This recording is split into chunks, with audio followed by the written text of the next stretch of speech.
don't even read the link or whatever, but that's per usual. I mean, that's to be expected at this You point. gotta do your homework, man. You gotta No, stay I informed. don't. That's not part of my contract for this podcast. I was always supposed to just talk about whatever. I see. Actually, There Well, was no you prep didn't read work the fine required. print. Your contract, you're supposed to give your life to this podcast. Yeah, Well, that's already happened. My life isn't well, worth much at all, so you said you want to talk about whatever. What would you like to talk about? Well, this is the 60th episode. yeah. So, welcome everyone to the 60th episode of Verbal Laxative. I'm Jason. We have Zinzin and Brian with us today, and it's been a bit of a break, but just the wait is over, but it will be worth it because 60th episode, and we're gonna be talking about crazy stuff. You won't want to miss this one. Stay tuned. I feel like, what if they missed it? They wouldn't know that they wouldn't know that they didn't want to miss this. There'd be an Well- empty hole in their lives if they missed this. I mean, It's like, isn't recorded, they can FOMO just go to FOMO it. only is effective if you know that you're missing out? If you don't know you're missing out, then how do you have FOMO? Fine, then go tell people they're missing out. Yeah, go tweet it or something. Let people know. We do have a Twitter account, don't we? I feel Yep. yeah, we do. But I mean your personal Twitter, because people actually may look at that more. I feel like we I would see. actually get a decent amount of traffic if we just had one person like that is always on Twitter. If we had one Yeah, guy unfortunately, I don't even use Twitter, so super that's online. I yeah. that think Twitter is mandatory whenever you're trying to make content. It's the best way to get your stuff out there.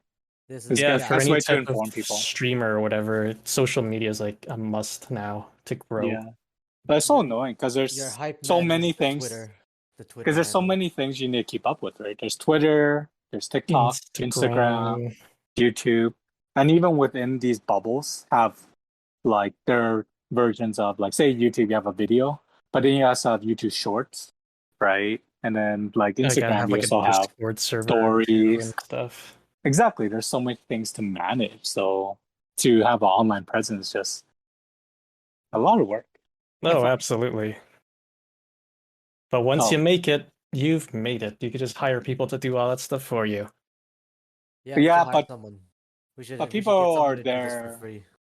But your fans are there for you, right? So you can just hire people to manage some stuff, but you still have to be there to show your presence so that people feel Yeah. like you're there. So I mean, it's like at not the like, beginning, it's way harder because for all the YouTube channels that you may have, you have to do all the editing and stuff yourself. Until you want to put money into hiring editors and other stuff like that, managers and stuff, and you could even hire people to do the posts, like scheduled posts for stuff too, for your social media, and it's hard and to manage your Discord server and all that. and it's hard to like leave and hire replacement. Like, remember Ray William Johnson? He used to do Equals 3, and he left, and that channel just kind of died. Like, it just wasn't the same afterwards. So, anyways, yeah. The Yeah, life of so social if media. anyone out there wants to, do free work for us, like managing our Twitter and everything, then let us know through our Twitter that we don't check. Yeah, Hmm. that's the best way to contact us. Sadly, it is. Actually, YouTube comments might work. I don't know. I don't know if I get a notification for that. Try to just try all the combinations of Jason that you can think of at, whatever mail, Hotmail, Gmail, hotmails.com. Try all combinations. Maybe you'll reach. Yeah, I mean, that's easier than just going to our Twitter or YouTube. It might see it in the same amount of time. Yeah, okay, sure. I don't see the logic behind that, but I'll take your word for it. Damn right, you take my word for it. You should have always taken my word for any of these. All right, people. Verbal Laxative, or at Verbal Laxative, that's our handle on pretty much everything. Surprisingly, the name wasn't taken. Nobody wants the name. Yeah. Still nobody wants it. That's including us. hot commodity, this name. Be one of those guys that buys the domain site for this. Make zero money. What do we have on the docket today, boys? This is our Well, 60th episode. I was watching the Olympics and I realized there's not many people in the like the seats seem empty. Is there Yeah. an issue on spectators? COVID. Uh Or Yeah, they just Japan's still killed all pretty the screwed up from spectators COVID. in the middle of getting screwed. I think like this year Olympics is like the biggest upset, right? Because your biggest It competition, absolutely is. if they have COVID, they suddenly just can't play, right? Like NBA, or sorry, basketball is won by France, and they defeated US. And US has not lost since like 1970s or something like that. It's like No, since Athens. 2004. Okay, That was 2004. 1970. I didn't know It's Athens existed past 19. Yeah, but Well, to that point, the opening ceremony drew an all-time low for viewers in the US. Like on TV or just Yeah, wow. all-time low. There's like some fucked up like monsters or some shit that they had at the show. I didn't even watch it. I didn't. I just saw the drones. You gotta wait until the Olympics are over, I think, to even find a VOD of it. But I saw some stills, some clips, and it was like, I don't know how to explain this. It's like fucked up monsters, it's like Silent Hill type shit at one of the scenes. I'd believe it if it's Tokyo. So right now Tokyo is winning, right? They have the most gold. Yeah, they have the most gold. That's impressive. Nippon. I didn't think they were a contender for a long time. They're strong in some areas. They're what the fuck do they call it? Like the floor gymnastics people? The guy, he's pretty strong. He's a gold medal guy. I didn't know skateboard was a thing too. Because Japan won skateboard. Yeah, it's pretty new. It's new thing. Mixed doubles is also new. In skateboard? They got mixed double skateboard. Mixed doubles in a lot of other sports like badminton and stuff. I thought mixed double was always a thing. Was it? They keep on saying this is a new thing. Before it was just like doubles, like men's doubles and women's doubles. Yeah, I always thought I don't remember mixed. But now there's like women and men mixed doubles. Oh. What do they got? They got karate as well. First time in the Olympics. The karate hasn't come up yet, but I want to see what that's like. What's karate? Like, how's it different from like judo and other stuff? It's a different thing. It's a different. Yeah, like judo is more about grapples and stuff. So I think there's gonna be more strikes. How about wushu? Is wushu a thing? I remember. I don't think so. No. A friend of mine always told me that it's gonna be Olympic. Yes. Well, Andrew was wrong, wasn't he? Sure was. Oh yeah, we shouldn't put that in his face. I'm putting it in his face. He's don't so even know wrong. the guy. Well, know what? Not the audience doesn't know that. He's listening right now. But he might know that. Fuck. Once this is out. So, anyways, other new events. Baseball was a new event apparently. Oh, baseball's new? I thought they always had baseball. How about softball? That's new. Is softball a thing? Softball's old. Softball has been in. Have they done rock climbing? Is rock climbing a thing? I think that's new too. I think they call it something weird, like was it sport climbing or something? Because there's 3 versions, right? Or is there crawling? Because there's speed climbing, there's bouldering, and there's lead. I think are the style. Really? Oh man. Well, speed climbing is basically you have a predetermined route, and so whoever climbs the fastest. Yeah, I've seen those clips, not for Olympics, but just like the competitions. It's pretty insane. They're like it's pretty insane. People are like Spider-Man. They're just running up the wall. And then bouldering is more technical. They try to create really difficult puzzles.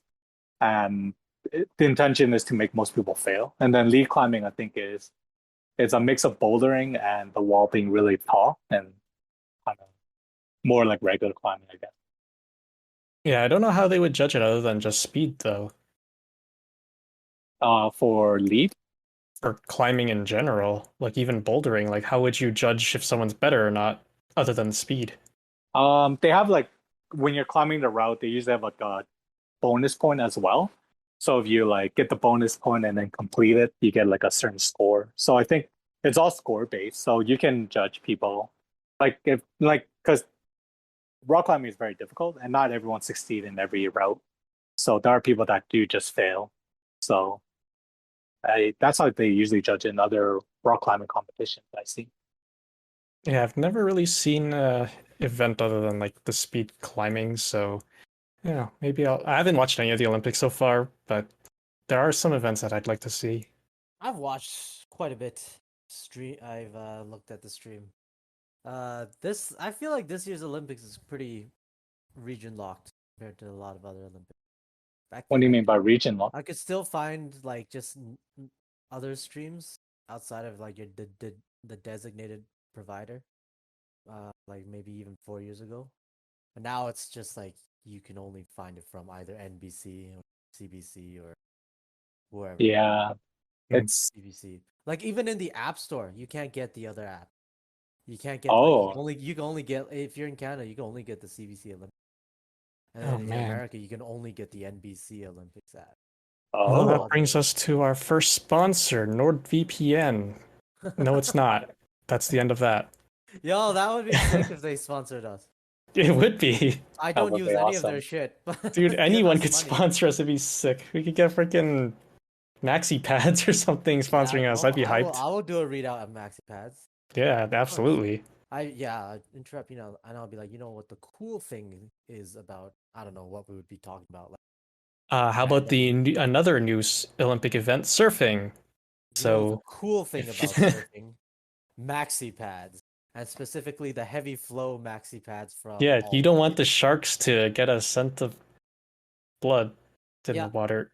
So I thought like the old did, Russian commercial showed, yes, you don't want that blood in the water. So I thought Mark Rober did a debunk on that. Like they weren't really attracted to blood. oh he's yeah, trying to how would do he an ad debunk read. it? What did he do? Min straight in the water? I would Yeah, Could just cut himself or something, Mark or just put in some blood. He just had blood bags, and he tested it. Like he compared like human blood and cow blood and fish blood and stuff. But what about menstrual blood? How They attract different is that? bears, so it's a special type of blood that all wild animals are attracted to. And sharks are the bears of the sea. They sure are. That's why they call them sea bears. And bears are the sharks of the land. Yeah, that's why they call them land sharks. Yeah. Everything's making sense now. The chicken are the tuna of the land. Yeah, actually, surfing actually is a new Olympic sport. Yes. Oh, yes. Shit. Skateboarding, Yes. climbing, Surfing karate, is also, baseball. yes. Surfing, baseball. I'm interested in to see the karate. So they haven't started that event yet? Nope, not yet. The They're karate? saving that for Karate? a little bit later. Karate. How would you feel like you devote your whole life on a sport that you think would be in Olympics and never came up? GG, Andrew. Yeah, way to go for not doing your research before starting up the sport. Oh, I think he did do research. Like it was speculation, I guess, right? Yeah, Andrew, if you ever want to come on, you're more than welcome to. Bring some sponsors with you. That'd be great. Yeah, absolutely. Then I won't bash on you for being an absolute idiot. Wait, what was the sport he was? I didn't even hear what sport he was. It's called wushu. Oh. Wushu.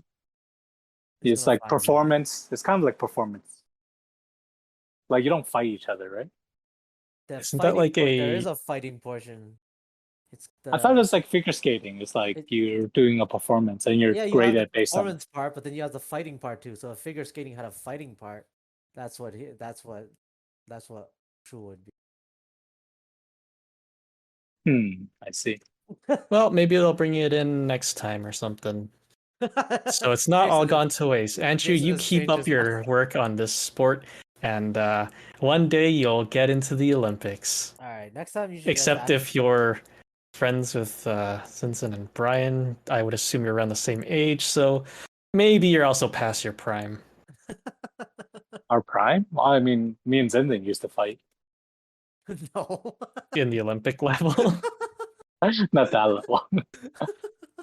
I'm just saying that most Olympic or athletes at the Olympic level are barely younger than our average age. Yeah, like way younger. Like the They're like skateboarding kids, they're like they're like 13 kids, right? Yeah, Yeah. Why are they yeah. so young? Is it because just they're because? smaller, lighter. Adults usually don't skateboard. So, I mean, Tony Hawk, his whole career is skateboarding. yeah, and he didn't make it into the Olympics. I So am surprised he didn't make it. yes, he Well, too old. the Olympic event just started. That's new. I mean, he could have totally done well. He'd be like the only like 40-year-old, 50-year-old guy. he falls. That's the end of him. He Like, already makes enough money from like all his like the games and because they just remade that too or remastered or something. The Tony Hawk skateboarding 1 and 2. Yeah, So he's making money off of that. He's making money off of a lot of things, I guess. He probably has his own skateboarding brand. I I think he I would does. assume. I mean, that's the whole idea is to have a brand. Maybe one day Verbal Laxative will have a brand of something. yeah, Like purple Laxatives. laxatives. Yeah. purple laxative brand of skateboard. Why is it so runny? Anyways, Verbal laxative brand of cream cheese dip. I think that would be pretty. how about Verbal Laxative? Um, what would be good? When you think of laxatives, what comes to mind? Food. Lots Yes. and lots of food. Yeah, we'll start a burger joint or Yes, a verbal fancy laxative burger restaurant. joint. Michelin And star. yeah, and it'll be like our draw will be like our food will make you violently sick. It'll be like That's the that. draw. Yeah, it'll be like that hot dog stand in Chicago where like the staff just shout abuses at people at you. Ours would be like, yeah, you come here and after eating it, you're just gonna have explosive diarrhea. Oh, so it's like if you remember from Always Sunny, the fight milk or whatever it was Yeah, yeah, that yeah, just made the fighters puke and stuff like that, yeah. so they lose weight. Yeah, exactly. Same exact concept. Ah, there's our target audience then. 100%. Same exact. Can we at least try to make the food taste good though? You got, yeah. I hopefully the health authorities will cut us some slack because that would be like our stated aim. Like we're supposed to get people. We're gonna need some good lawyers. No, I think we'll just need to get like lucky. That's all we need. Yeah, luck. Sure, sure. For some reason, all the health inspectors that go in there, they get violently ill before they can submit the results. Well, see, it'll be all clean, right? So there's not gonna like they're gonna come in and find rat shit everywhere. So it'll be all clean, but we just like put like the like fucking laxatives and some shit in every burger. Man, we're gonna need some good bathrooms. No, that'll be like there will be no bathrooms. There It'll just better be be a like delayed effect, but if it'll anyone just like gets it'll a just be like a pit outside at no the parking lot. We'll have a famous parking lot. That's what we'll have. that sounds disgusting. We're gonna share the parking lot with We're not someone. even gonna use plumbing, it's just a pit. Yeah, you know what would be actually better? We like set up inside like a Walmart. So then, like we'll be like the food place that sets up.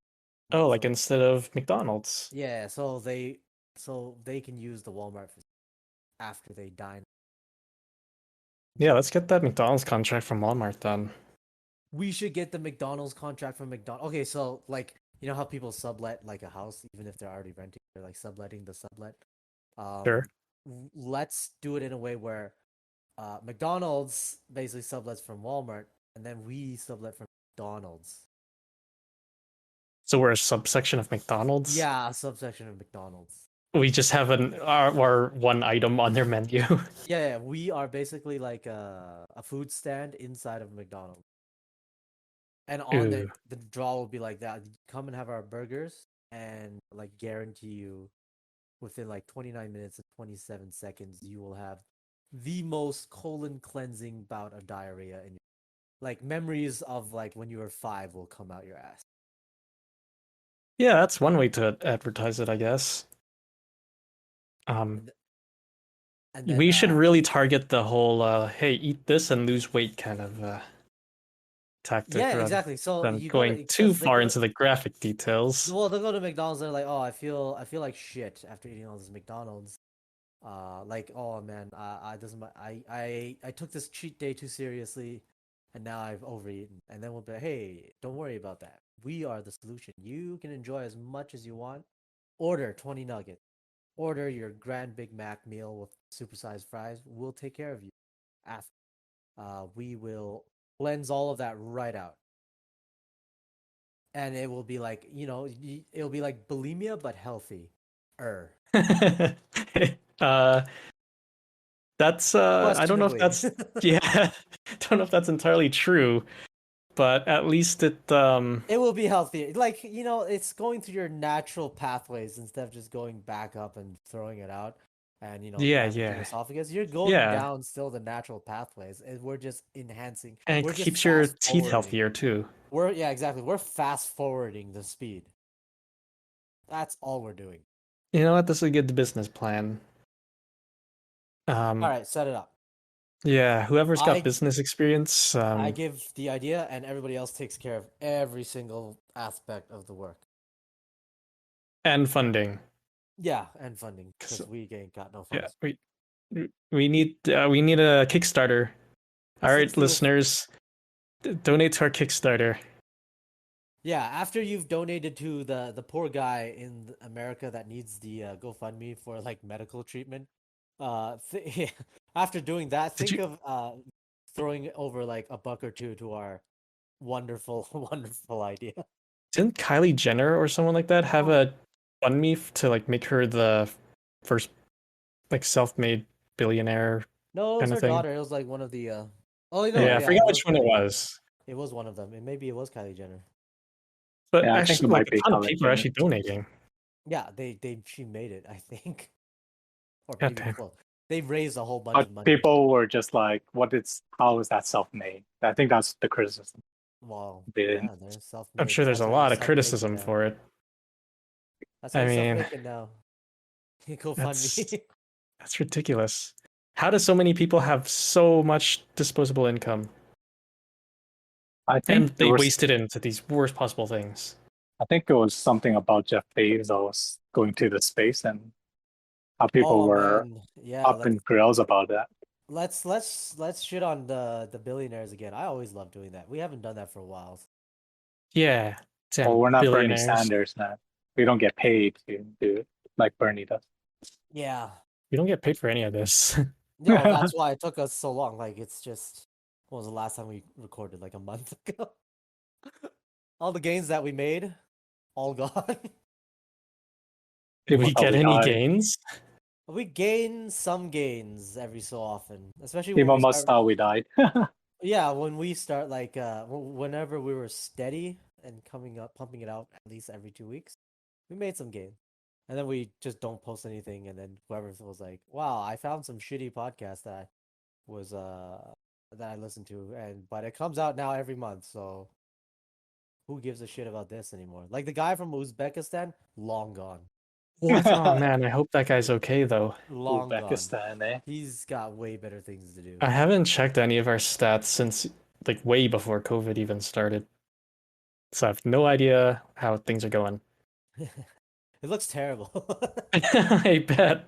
It It's sounds awful. terrible. Hmm. This is why we're doing it for free. It's gonna be terrible. So if you want better quality content, guys, you gotta fund us. This is the chicken and egg shit. I think we need a hype man that will man the social media first. We're Yeah, Yeah. okay. basically So talking to again, if nobody. anyone wants to take that position, again, no pay. You'd have to do this for free. Just let us know through our social media that you will be managing. Hmm. Just you get a DM. It's like I guess this is just mine now. I I own mean, this. yeah. And I'll be like, I'll shoot it back. I'm like, yep, here's the password. Go nuts. Start using it for like some kind of like anti-Semitic platform. That's what I was Oh, thinking too. oh no. It's gonna be the worst things. Oh no. But you know what? No matter what they put in there, it's gonna be gaining more attention than it is now. Terrorist group, verbal laxative. Terrorists. Wait, Did just we listen become to our terrorists? podcast. You'll find out we're not terrorists. We're just stupid. They've deleted all that and just like posted extremist material all over. Freaking beheadings and stuff. Like, Jesus Christ. Oh Oh man. man, what happened? That's not us. They would get you're right though, they would get a lot more traffic. Even after they're doing that, they'd be a lot more successful. Oh, absolutely. Anyways, we were talking Um about Jeff Bezos. oh yeah. Was this even part of the main thing that you prepared for us today? No, it's You just something I funny saw. Just people were pissed. Yeah, usually if you're a billionaire and you go up into space in a dick rocket, and then after you're like, oh, you see this dick rocket? All my employees, you paid for this. Feel good about that. People Yeah, don't take kindly to that. that is true. Apparently, he has so much billion that if he gave 1 billion to everyone in the world, he still has a lot more billions. Wait, Well, maybe not a billions? billion to Yeah, but there's everybody no in the way. world. What does he have like 7 billion billions? I If you're forgot. already, Maybe not billion. if he was already at that level, I think people would have already like overwhelmed his like He mansion could and buy equals the it. world. Yeah, that's like more than trillions, That's true. right? Actually, I was watching this thing about billionaires and how not all billionaires are equal, and how there are like young billionaires, which Jeff Bezos is part of, and then there's the old billionaires, which is like Bill Gates, and then there's like even older billionaires that are like owns countries, like I guess like the prince of like the Saudi prince and stuff, but they don't count those guys in the Forbes magazine. They don't when they talk about billionaires, they don't often talk about princes who owns all these stuff. Why is that? Why is that? I I Yeah. don't just think know. Fuck if that's I care. interesting. Put him right in the same list. By the time the world like eats itself, that will be the list where people go to run down to. Because like So I fuck understand, I him. guess maybe it's hard to tell someone's wealth because like I guess like with Jeff Bezos, kind of easy, right? Because you can see like share owns of shares and stuff, like you can calculate it. But like if you're a prince, how do you calculate your wealth, right? Oh, you just take probably like the GDP of Saudi Arabia and then Because Saudi your Arabia wealth. can change like anything. They could change the currency, like how much a currency is worth and stuff like that. So they can manipulate how much they are worth. No, they can't just change it willy nilly, or else everything like fucking goes wild. They'll have a wild roller coaster day if they just decided to shit like that. At the end, they gotta pay. They settle all their transactions through like U.S. dollar. Anyways, they're not gonna go insane and make like a Saudi real or whatever, like just 1-to-1 with a U.S. dollar, just on day one. Okay, fine. But anyways, that was something interesting I thought. And then yeah, Wait, the thing that you found interesting was Forbes doesn't include the Saudi royal family on on the rich the list. on the rich list, yeah. I want Man, them Yeah. to include fictional characters as well. Like Scrooge McDuck, Tony Stark, Bruce Wayne. I don't want them. I want them to stay focused on the real class enemies. Yeah, No, because if I don't know you how they get fictionalize there. it, then people are gonna lose focus. Yeah, they're gonna That's start how I would gain targeting. focus, though. That's That's how how I they would know a start targeting comparison of like how rich they are. yeah, and then you'll get people that are like trying to fucking They're gonna be so focused on hold like Batman and stuff, hold and they're like, Scrooge McDuck accountable for things. I mean, it's the idea how the government distracts you on like race issues and things like gender equality when the whole issue is class equality, but they don't want to talk about that. They rather talk about pride and abortion laws.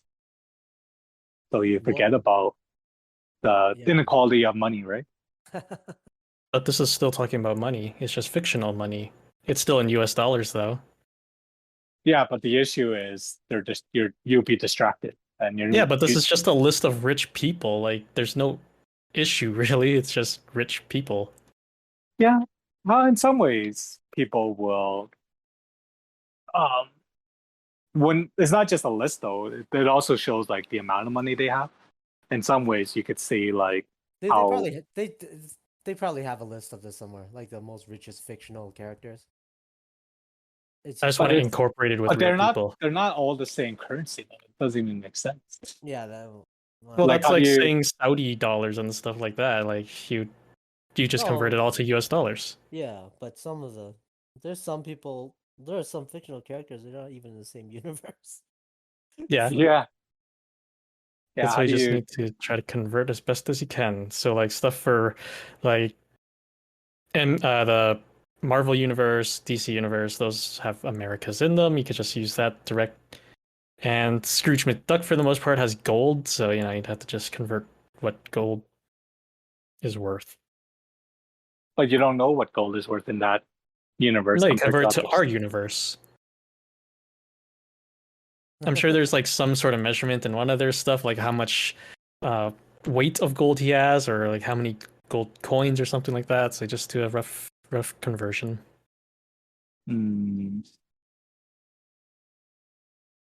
I don't think, you know what? I think back then when the Forbes list was more of like a novelty, I think you could do this and then people still read it. You can have a list of fictional characters. But nowadays, everybody looks at the Forbes list just to basically view it as like a hit list. I don't think they're gonna care. They're not gonna care about the fictional ones anymore. But yeah, I mean, either way, it's just a luxury. list of rich people. There's no, like, it doesn't impact anything. They're still gonna be rich. I think the game has changed a little. Like the mood has changed a little. So when they publish these, well, Forbes, I know what just does it because they're Forbes, but the more people that look at these rich lists now, they're kind of just looking at it more with like a spite. Oh, So I've always then- looked at it with spite. So then, I mean, I think like I don't I don't think they're gonna get the same reaction for a make believe list. They want the real list now because some more people are like drawing like a target on the again the newspaper face of Bezos or whatever, and they're using it as like dart practice. All right, well, you know what? Here's the compromise, basically. Forbes, make both lists, and that way you have more content too. So you're welcome. Or Forbes can just fucking die and file bankruptcy, and we don't even need to have a Forbes ever in the world again. I mean, why do they still exist anyway? I thought print media was dying. No, they have a site and stuff. That's for local news, not for like big conglomerate. Like, isn't news media bought up by big companies? Like, didn't Amazon buy Washington Post? Well, that's the whole point. Like the news media itself, where they can't survive on their own. They gotta get bought up by like much bigger umbrella corporations and whatever, right? Yeah. Well, that's why you're seeing there's like no, it's not as much. There won't be as before. There wasn't that much journalistic independence, not really, and now there's even less because like you're not gonna talk again. Fuck you, Washington Post. You're not gonna say anything, right? Yeah. True.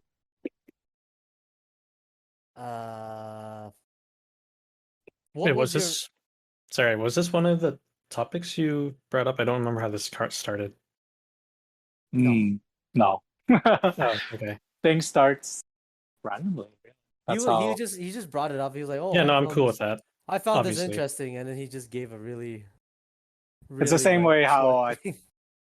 because like when I was looking at medals in the Olympics, and then when I read the team Chinese Taipei, then I had to look it up. What is Chinese Taipei? Then I figured out, oh, that's the team of Taiwan that is not recognized as Taiwan, right? And then when I read the wiki page, then it tells me that they have different anthems for China, and they play a flag anthem versus a people's anthem. And they play the flag anthem during the time when Chinese Taipei wins the medal. So I thought that was interesting.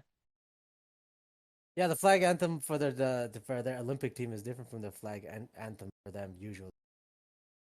So how many like countries are represented as not their country? Like Russia is one, Taipei is one, or Taiwan is one.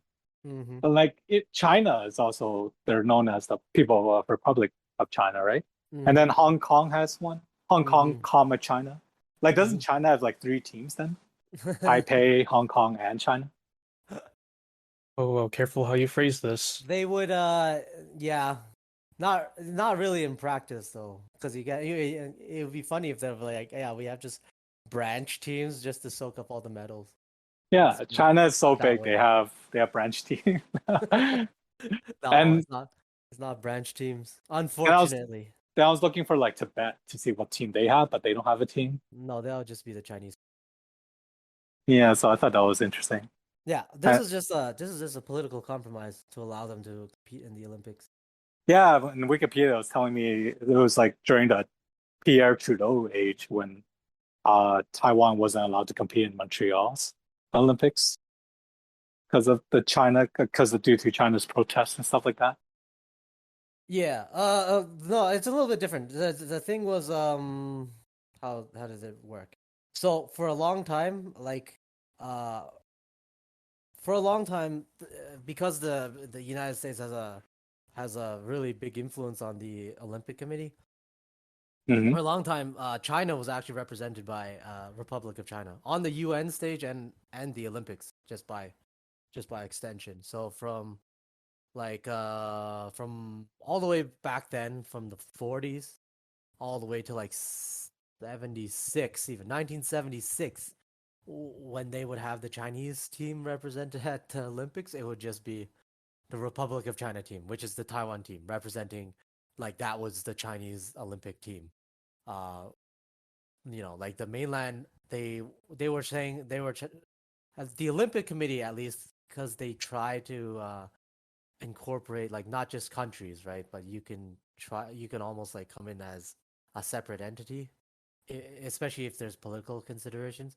They extended it to mainland China. So mainland China in 1952 or something, I think they went to the games once, but then they protested because obviously they were competing under the insane framework where Taiwan was representing all China and mainland China was not representing China at the Olympics. Well, it's So because that they're Taiwan like, was there first. well, and then they're like, okay, well, this is stupid. We're not gonna fucking deal with this shit. So it wasn't Yep. until like the relations between the United States and China were kind of thawed, and then it was on the way to like getting recognition in the UN for the People's Republic of China, that they came to the Olympics for the first time as under one China, right? Like they're like, oh, now they're properly representing all of China instead of Taiwan representing all of China.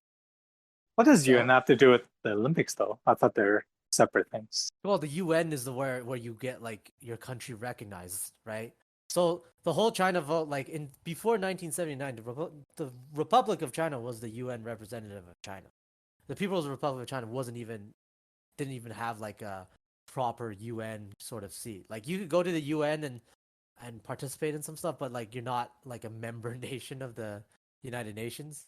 So like that was one of the reasons why even the Korean War set off, right? Because at the time the Republic of China was on the seat of the Permanent Security Council, so then they voted to go into Korea, right? So this persisted for like 30 Oh wait, years. when we're talking about Korea, we're talking about South Korea. They were talking about the Korean War. Like the Security Council voted to intervene in the Korean War, and China was, and like Republic of China, Taiwan was, Jiang Jieshi, Chiang Kai-shek's China was the one that was on the seat. So he was like, yeah, fuck it, go to war. Right? If the People's Republic of China was there, they would have vetoed it. They wouldn't have gone into Korea then. Or whatever, I'm getting off topic. But basically, China didn't even have a seat on the UN until like 1979, and that was during a General Assembly vote. And they had the best seat because they have a veto seat. Yeah, because they're taking that legacy seat that's meant for China, right? Like that's China's seat. So then they took that over, and then Taiwan at that time was like, well, fuck this. There cannot. What did they say? I think they were following what like Chiang Kai-shek was saying, and he was saying like there cannot be two tigers on the same mountain. So they kind of like withdrew from the UN. Wait, why would they tigers? Shouldn't it be mountain lions? Okay, sorry. Go ahead. Metaphor. Tigers on the mountains. There's no mountain lions native to China. So that's I always thought tigers were more like jungle kind of cats. I didn't think they were mountain. Well, Nest. no, you get tigers that are like, especially the Siberian tigers, and back then a lot of it like Asiatic tigers they would be in like the northern, forests, I guess. Yeah, you can Mm. have tigers in the forest. I was Anyway, listening. Yeah, but that was the whole deal. Like for the whole time, China wasn't even in the UN, so therefore they were not even really in the Olympics. It was yeah. Taiwan competing against China in the Olympics. And then China became a member country, right? And like it's and then that basically just means like most of the Western countries start to like formally like feel like, oh, since it's okay with the United States, I guess we can also establish relations. So a whole bunch of countries in the Western camp established relations, right? So they became the permanent member instead. And then in the Olympic Games, that's also reflected. But they took into political considerations for the athletes, I guess, and also the Olympics allows for not just countries, right? So they said that, okay, well, Taiwan can still compete. The Republic of China can still compete, but under the Chinese Taipei flag. And then Hong Why did they Kong was call it Chinese Taipei though? I feel like that because name is kind of silly. it's to kind of keep it consistent with like what Hong Kong is, right? Like these aren't like they're not viewed as like separate entities of whatnot. And then like there's no like province or whatever that takes part in the games. It's like the way they did it, the way they named it was by like cities or whatever, or at least Yeah. that represents whatever Well, Taipei region. that's fine to call it Taipei. I guess the part Chinese just seems redundant. Like I Well, don't no, know. that was probably one of the important parts. I absolutely wanted the Chinese part in there, or else they're not gonna. They would absolutely not be. They would not allow this to kind of happen. Oh, okay. Even when like Taiwan was the one that was recognized, they absolutely would not allow like the mainland delegates to be like China. Like they were insistent, like, oh, we're China, right? And they're So Chinese. yeah, so then what comes back is like, yeah, like the whole point is like it's not like UN designation comes before political reality. It's political reality that comes before UN designation. Yeah. Political reality is like you have one China, but you have two rival governments. That's how it's, right. You have a now another movement in Taiwan itself, a what is it? It's kind of like it's a movement born out of just like reaction, where it's like, oh, we want Taiwan to be its own country, right? But that's not what any of the agreements between the two sides or even other countries with the respective governments. That's not the deal. The deal is like there's only one China, but there's two different government. Well, but there's two different governments vying for like the spot of only, the only one. There can only be one. And the two sides also they established relations on the basis of this. It was called the 92 consensus, where they agree there's only one China, but the differing part is the thing that's left ambiguous for the sake of relations was um, they keep it ambiguous which one is the legitimate government. So like if ever you see on Reddit, they're like, Taiwan's a country. They're not. It's fucking they even themselves they're not, and like they view it from both sides as officially is like a matter that will be settled eventually. Like global warming eventually, or Yeah, or like I don't know. the Just bridge, eventually, just kicking the can down the road eventually. But it's nowadays, or the power disparity is so in favor of China. China is obviously like no, like in mainland China, the power disparity is so much on their side. They obviously want it to be settled much more sooner. They want to be like, let's decide it very soon. Let's not leave it to the next another lifetime. Let's try to get this decided as soon as we can. And then yeah. Taiwan is not wanting to do that because they would get they are the much weaker side. But the thing about the thing about them is they have a flag song, and then they have a national anthem. So most countries only have one national anthem you sing when the flag's raised. They have Yeah. two. And then and then for their Chinese Taipei Olympics Oh, wait. team, So when you say they have to, you're talking about China or Taiwan? Republic of China, Taiwan, the Taiwanese side. When you say Republic of China, it always confuse me what you're talking about. Yeah, I mean, like, okay, the easier way to say it is just Taiwan, right? Okay. It is Taiwan, and for a lot of separatist movements, yeah, they love to say it's Taiwan. But Taiwan itself is not just composed of Taiwan.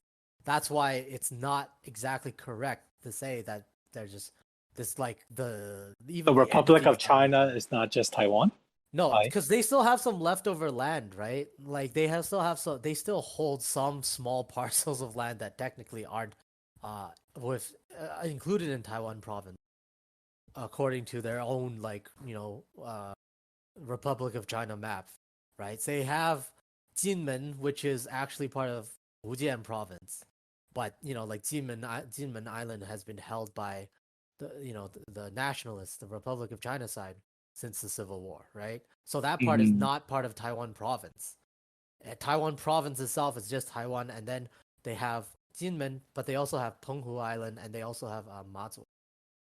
Okay, Right? so when you're saying they have two songs, Taiwan or Republic of China, aka Taiwan, Yeah. sorta, has two anthems. One for the flag and one for Yeah. the okay.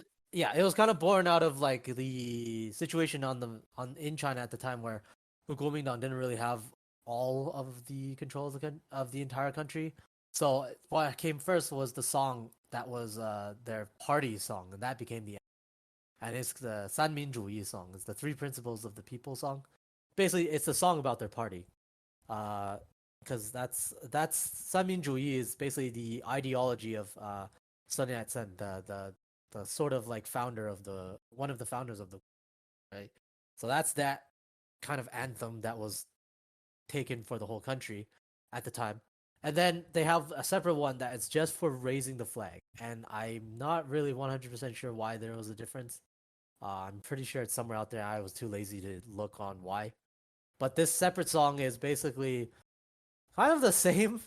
It just describes the flag basically, of like the Republic of China flag, which is like a white sun on a blue background over a field of red. That's the entire title of the song. It's 今天白日满地红. If they have lyrics, is that what it actually translates to? Yeah, okay, this is the funny part because the the Chinese Taipei Olympic song, they take the same tune as the 今天白日满地红, but they change the lyrics, right? So the whole the theme, the chorus goes like da da da da da da da da da, and then the regular song is 今天白日满地红. But the Olympic one, they changed it to like the Olympic stuff. So like, something Olympics, something Olympics. So overall, it's like the same, except they changed the words. The words, yeah. Ah, okay. And that was one of the requirements. If they wanted to compete, they can't sing like 今天白日满地红 at the Olympics. So they changed it to the same tune, but it's Olympics related lyrics. I mean, I guess that's all right, because for the most part, you don't even hear the actual lyrics, right? When they play, yeah. And if you're the athlete, like, fuck it, you just if you really wanted to, you could just sing your normal. No, yeah, no, you're not mic'd up that entire time. No, exactly. It doesn't matter. Like what I found out was really weird was the Russian side, they couldn't compete, so they're competing under Russian Olympic Committee, right? But they can't even keep their anthem. So what they got instead was some like shitty, well, not shitty, but it was just like a completely different song. It was maybe like Tchaikovsky or something instead. Oh, does it not even sound like the Russian not the same. anthem? Nope. Oh, Nope. theyrs is pretty badass though. Yeah, they have one of like the best sounding anthems, and they couldn't even play that. So I'm thinking like those guys must be feeling really pissed, because like fuck, they can't even sing their anthem when they get up there. The song's not even the same. Yeah, I mean it's completely different, but it's like for the Canadian anthem, it's like whenever they sing the French parts or something, I have absolutely I don't know how it goes or anything, Well, of and it's just course. like Yeah, feels so out of place. English-speaking people in Canada won't know. For the most part, they won't know what the hell the French lyrics are, and they wouldn't. Honestly speaking, most of them won't give a shit. They would despise the French lyric, anyways. Yeah, just throws me off anytime they started in English usually, and then some partway through they switch to French, and it always throws me off. Yeah, and you're like, you expect me to know this? What the fuck? But there's also another thing that's new this one where they have a dedicated refugee team. So Oh it's yeah, I was refugees. wondering what's that refugees? Like collective of refugees? Yeah, just Everyone any who if as long as Did they you're a have that before? refugee, you could be. Maybe you're right there before, but maybe this time there's so many refugees that they have a really big I thought there was like refugee. a generic Olympic team kind of thing. Like they're not under a country; they're just independent That's a athletes. little different because they're not. These ones, I don't even think they're on their uniform. It says the EOR or something like that, right? That's what it says on there. So I'm not sure. Yeah, I mean, like they and then the announcers called it. Oh, this is like the Olympics like refugee team. So it's not like people that are just competing under an independent, like non-state flag. They're like specifically refugees. Mm. Kind of strange. Wonder how they kind of apply for that. Because normally you have to like just perform well under a sport, like winning tournaments and stuff like that, and you kind of get placements. But that would be, I would assume, for the national team. How Yeah, would you qualify for the refugee I think one? the whole Like, thing about this is since they're refugees, they may not have nationality in whatever country they're presiding. right. So that's why Well, that it's they. nice that they include it then. It was yeah. It's all yeah. It's nice that they get to play. It's not done out of like altruism, really, because there's a lot of money that's involved in the Olympics. So the more that they can get everybody to play and more they can make these kind of moves is actually very lucrative for them. hmm, That's it. This is some tidbit about fucking Chinese Taipei that is that not a lot of people know. But no caught my interest. yeah, don't worry. If you're confused right now, then don't worry. Eventually, the hope is that they won't even need a Chinese Taipei team to compete in. Actually, even after unification, whenever that would be, I think they would still allow them to compete under a Chinese Taipei team. What? That's like a B team. That would This is be yeah, it is kind of V team, but so the caveat would be if it's a peaceful unification, I think they will let them compete as is. If it's like a military reunification, then yeah, fuck it. There's no Chinese. They'll just compete under the national team. Like all of Taiwan would just be under the national administration. hmm. They should unify Hong Kong first. Aren't they closer to China? That's already in the bag, so they don't really give a shit about that. Like the Taiwan is like the last part to be like in like from the Chinese perspective liberated, and Actually, that's one no. of the reasons. If That's it one of was the a peaceful one, wouldn't they just call them Taiwan? Because they allowed Hong Kong to be called Hong Kong, comma China. Why can't they just? Yeah, it's like I said, it's different political considerations. Hong Kong returned back peacefully, right? So Mm, I suppose. they allow them just for the sake of transition or So whatever. yeah, if Chinese Taipei returns peacefully, then I'm sure they'll just be called Taiwan, comma China. Yeah, that could probably be it. That could it just be, or for continuity's sake, they might just keep it Chinese Taipei.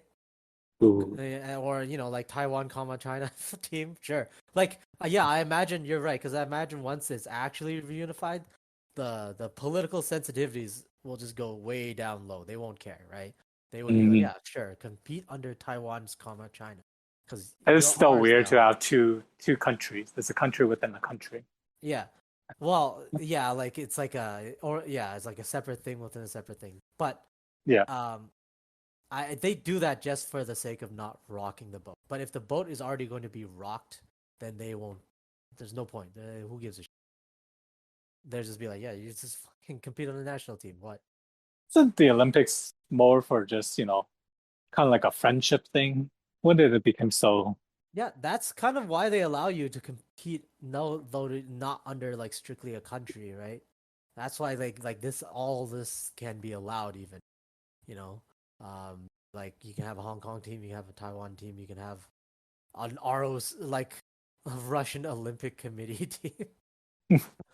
Yeah, Always like found that silly, but yeah. yeah, like. So they allow that to happen. So fucking, you get a refugee team. Even you get independent, non-country aligned Olympic team too. It's that kind of shit can always happen. The more fucking view, more money they can get.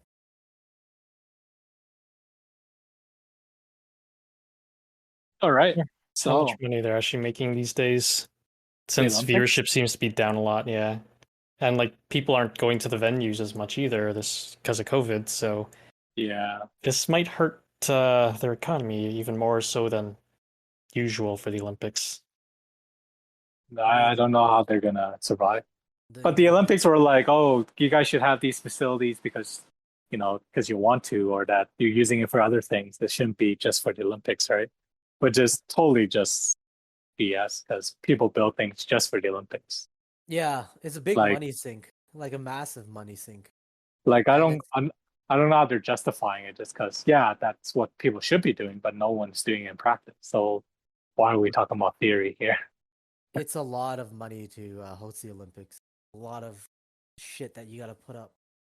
I Yeah. think That's why I there's guess a we lot get a of lot of countries like, that are just there's not as many bidders either, right? Because of the money sink. So yeah, like after I think the next two they they didn't have any bidders, so they just assigned it to like Los Angeles and can't remember where, but I don't know. really. Eventually, I think The Los next Angeles one, is the one next of them. one's in the next summer one's in Paris, right? And then Yeah. and then after that is somewhere else, Brisbane or something like that. I remember they assigned certain cities to it after they stopped having people, what do you call, bid for them.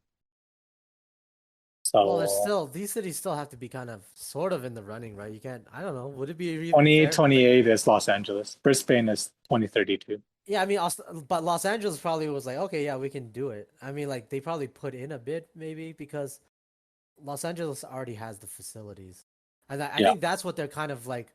That's what it's like leaning towards now. Like they have the ones that already have the facilities, old ones. They'll just probably host them again because they don't have to spend just as much money as a new place As a just to new host it. place, yeah. Like Mm. Yeah, a lot of another. places have to put money into infrastructure and stuff too. And it's Yeah, also like, what do you do after it, right? It just becomes a empty lot, right? yeah, Isn't that what happened in like Brazil or whatever? oh Rio? yeah, Yeah, Rio. Probably. Probably, yeah. yeah. Because if it depends on the country. If the country you're at, there's like a lot of pervasive corruption.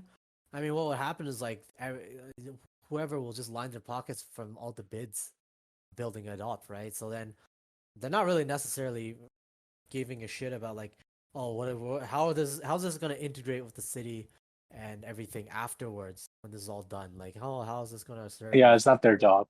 reparations? No, no, they just want to get the bids right for the construction projects, and then they can fuck off after. Like, they're not gonna give a shit after that, right?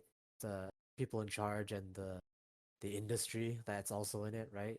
So then you just have these big like elephant buildings that are just there, empty, unused, because everybody that was involved in it, they got their cheese, right? They don't They give a got their shit. pay, yeah. Yeah, exactly. Sad. Sad, sad, a Very disgrace. so. But someone's gotta host the Olympics, right? Unless Well, they were I don't just know. to. Can you imagine like if enough people what if one day they're like, yeah, fuck the Olympics. There's just people don't host it anymore. What are they even gonna do? Like, 'cause this is why I'm like, I'm not sure if they actually force cities to just host the Olympics. I mean, like, what the hell can the Olympic Committee do if everybody was just like, no, I don't want to host it. If nobody hosts They'll it. just say like, no more games, guys. Yeah, exactly. No one wants to host. There you go. Yeah, but it's like, who's it gonna hurt more? Like, the Olympic Committee or like the host? Probably like the athletes will probably be a little cheesed, right? But that's probably a minority of the majority of people. What if they didn't? I would imagine that said no. a lot of cities or something might just be thinking to themselves, you know what, we're just going to hold a worldwide event for just certain events. And, so that way they don't have to make new facilities and stuff. They'll just host at their current arenas and everything and try to just make money from that. Yeah, instead of having actual Olympics, you get pirated Olympics. Basically. I feel like there's just I don't know. I think they're just gonna select cities that already hosted the venues and had the infrastructure built up for the time being, and it's probably just gonna stay that way for a while because I view the world as it's not like the world is getting like fucking more richer, have an appetite to spend all this money. A lot of places are going into the toilet, so I imagine if the Olympics still want to keep going, they're just gonna choose these cities. They should just make one place in the world and just hold the Olympics there every time. Just in Greece, right? Athens. Yeah. And then Greece gets milked for everything that they have. Don't worry, they got 4 years to recover every time. Please stop. There's no winter ones, please. Yeah, you keep this up, we'll give you winter too. Imagine the upkeep for that. That's the South Park episode when they were playing Little League, and Stan's team, they were winning, and then they realized that they weren't winning. They were competing to lose, because if you keep winning, you have to move on. Oh yeah. And the kids, they didn't want to win, so they were trying to lose, and then they realized as they were getting up the ranks that the losers were getting stronger because they were losing better than they could, and they were like, "Oh shit, how are we winning?" Yo, it's like that. That was good. I imagine it's like a Super Saiyan that every time he loses, he gets even more stronger. Mm-hmm. So relevant. Imagine you have the reverse Super Saiyan where every time you win, you get stronger. I would get so weak.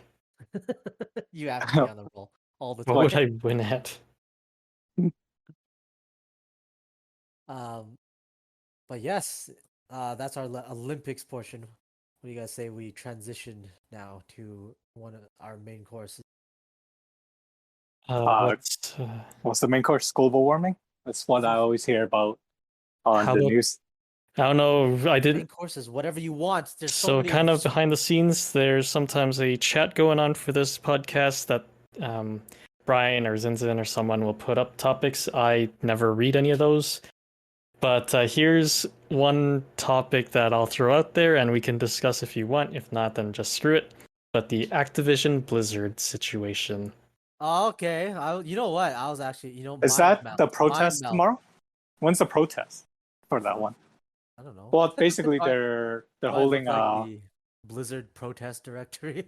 Well, I know that there was a day where all the employees are going to walk out, and then for the people who aren't employees, they're requested to not play Blizzard game to show a sign of support. Solidarity.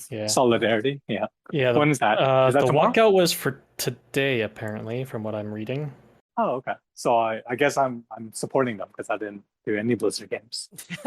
Inadvertently supporting them because you're not playing any Blizzard games.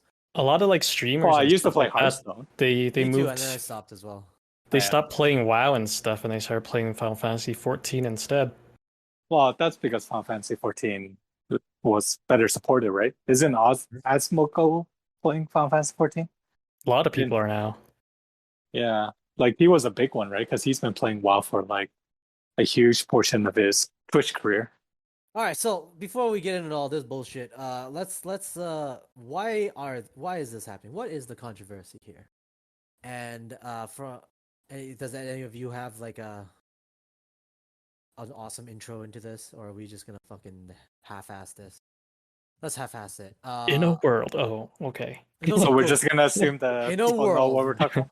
In a world where Diablo 4 will never be made. Or if it is made, people Probably aren't gonna play it. might not be at this point. Yeah. Well, they were saying that someone did an investigation. I forgot who. Some American. Yeah. Let's address the actual issue going on for people that don't know. I don't know if anyone has a good quick summary of that. Blizzard is being accused of being just a giant frat. That is what they coined it as. Yeah. Basically harassing and Women. using women or female employees. One of them even committed suicide. One of them did commit suicide, yeah. On a trip Sexual with a harassment. boss or something like that. Yeah, And that's intense. that was weird as hell. Apparently, the guy, her boss, that was actually taking advantage of her, brought like fucking butt plugs to the company retreat that they were all on, and shit. Maybe those were just for him. That's just Yeah. his usual. That's what he packs all the time he travels. Can you imagine? Why did I phrase that so weird? Maybe that's just for him. But yeah, normal, right? You guys don't have Yeah. butt plugs. Yeah, you're really defending him as if you had this exact conversation. no, it's All right, terrible. serious face. It actually is face. terrible. Okay. 3, 2, 1, serious face. No one can see us. What? That's a serious voice. Fuck, you're gonna get us canceled. Okay. But yes, Activision Blizzard, they have been accused of harassing and abusing female employees, and apparently to to the point where there was even a suicide. Yes. So to a very far extent that someone would take their own life as a result. And this was just this was fairly recent, so I don't know when this is gonna come out, but like mid-July, right? That this came out. I don't know whether it was like a long thing or it's like if this is like a recent sort of deal. I don't know if like. Well, as far as I know, it became public. Right. Recently. I don't like. Was this already happening during like Brood War, during like Warcraft 1? Was this what Blizzard was? Well, I think it's probably after Activision took over, right? So probably not Brood War and. Can't say for sure. It could have been before. You think Blizzard was like a wholesome company before Activision took it over and like what corrupted everybody, made it like Wolf of Wall Street inside the office? Yeah, that's what I'm saying. Take that, I don't know, Activision. man. I have a sneaking suspicion Blizzard may have most of the time. I think ever since they got big, they may have been like this. I don't think it may. I don't necessarily think it's only Blizzard too. I'm thinking that a lot of like. There may be more like game producers, studios there. Well, I'm glad that they got called out for this. I don't know exactly what's going to happen. Was it like a whistleblower or was it? I know that they had to make a statement, like Blizzard had to make a statement. Activision Blizzard, I should say. I don't know exactly what initiated all this. Okay, wait. When they made the statement, were they like, "Oh shit, we're so sorry," or were they like, "Nah, nothing's happening here"? Apparently, there was a sexual harassment lawsuit for one of the big guys, but this was from a flight attendant. So yes, this was back in 2010. So this stuff has been going on for quite some time. At least for some of the employees. I mean, I don't know that much shit about this kind of stuff. Like, Gamergate and stuff was a thing back then as well, right? Wasn't that like that was like related to like sexism and shit in that entire industry, wasn't it? I think. Okay, so the incident that started just recently, this was, well, according to this, last week, so again, mid-July, it was revealed that the California Department of Fair Employment and Housing filed a lawsuit against Activision Blizzard. And there was a 2-year investigation by the state agency, and they found that the company discriminated against female employees in terms and conditions of employment. So that's including compensation, assignment, promotions, and terminations, company leadership consistently failed to take steps to prevent discrimination, harassment, and retaliation.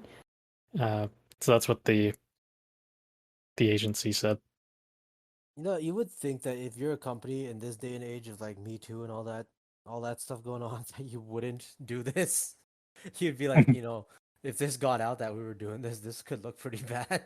Especially for a big company like Activision Blizzard, where they're kind of connected to basically social media and the general culture, like younger audiences too.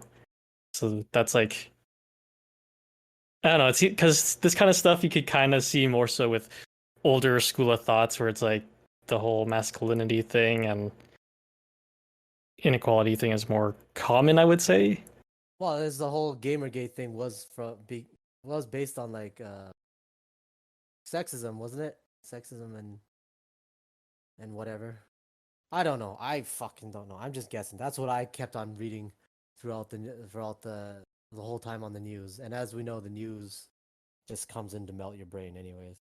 But I mean, even like the fucking mafia knows to lay low when the heat is high. So I mean, like you're like in the gaming industry where like Gamergate happened a couple of years ago, which I'm assuming had to deal with a lot of like sexism and shit.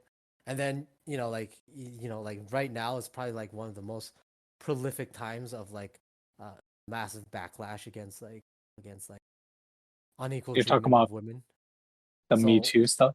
Yeah, Me Too and stuff like that too. Like people are getting, like the women's side is getting enough heft, enough firepower to fight back. Well, like, wouldn't you just fucking like not do the shit that you keep on doing? Like, well, it's because they haven't got caught. So why would you change it? all right. I mean, Well, well, like, won't you get caught? Like, wouldn't that be the thinking that you get? Like, oh man, like, how's this not gonna just blow over like a fucking grenade? That's not how people think, though. Oh yeah, apparently not. so yeah, because of all this, it's been said by a developer that pretty much no work is being done on World of Warcraft, and I there's don't been think like, that people are sad about that.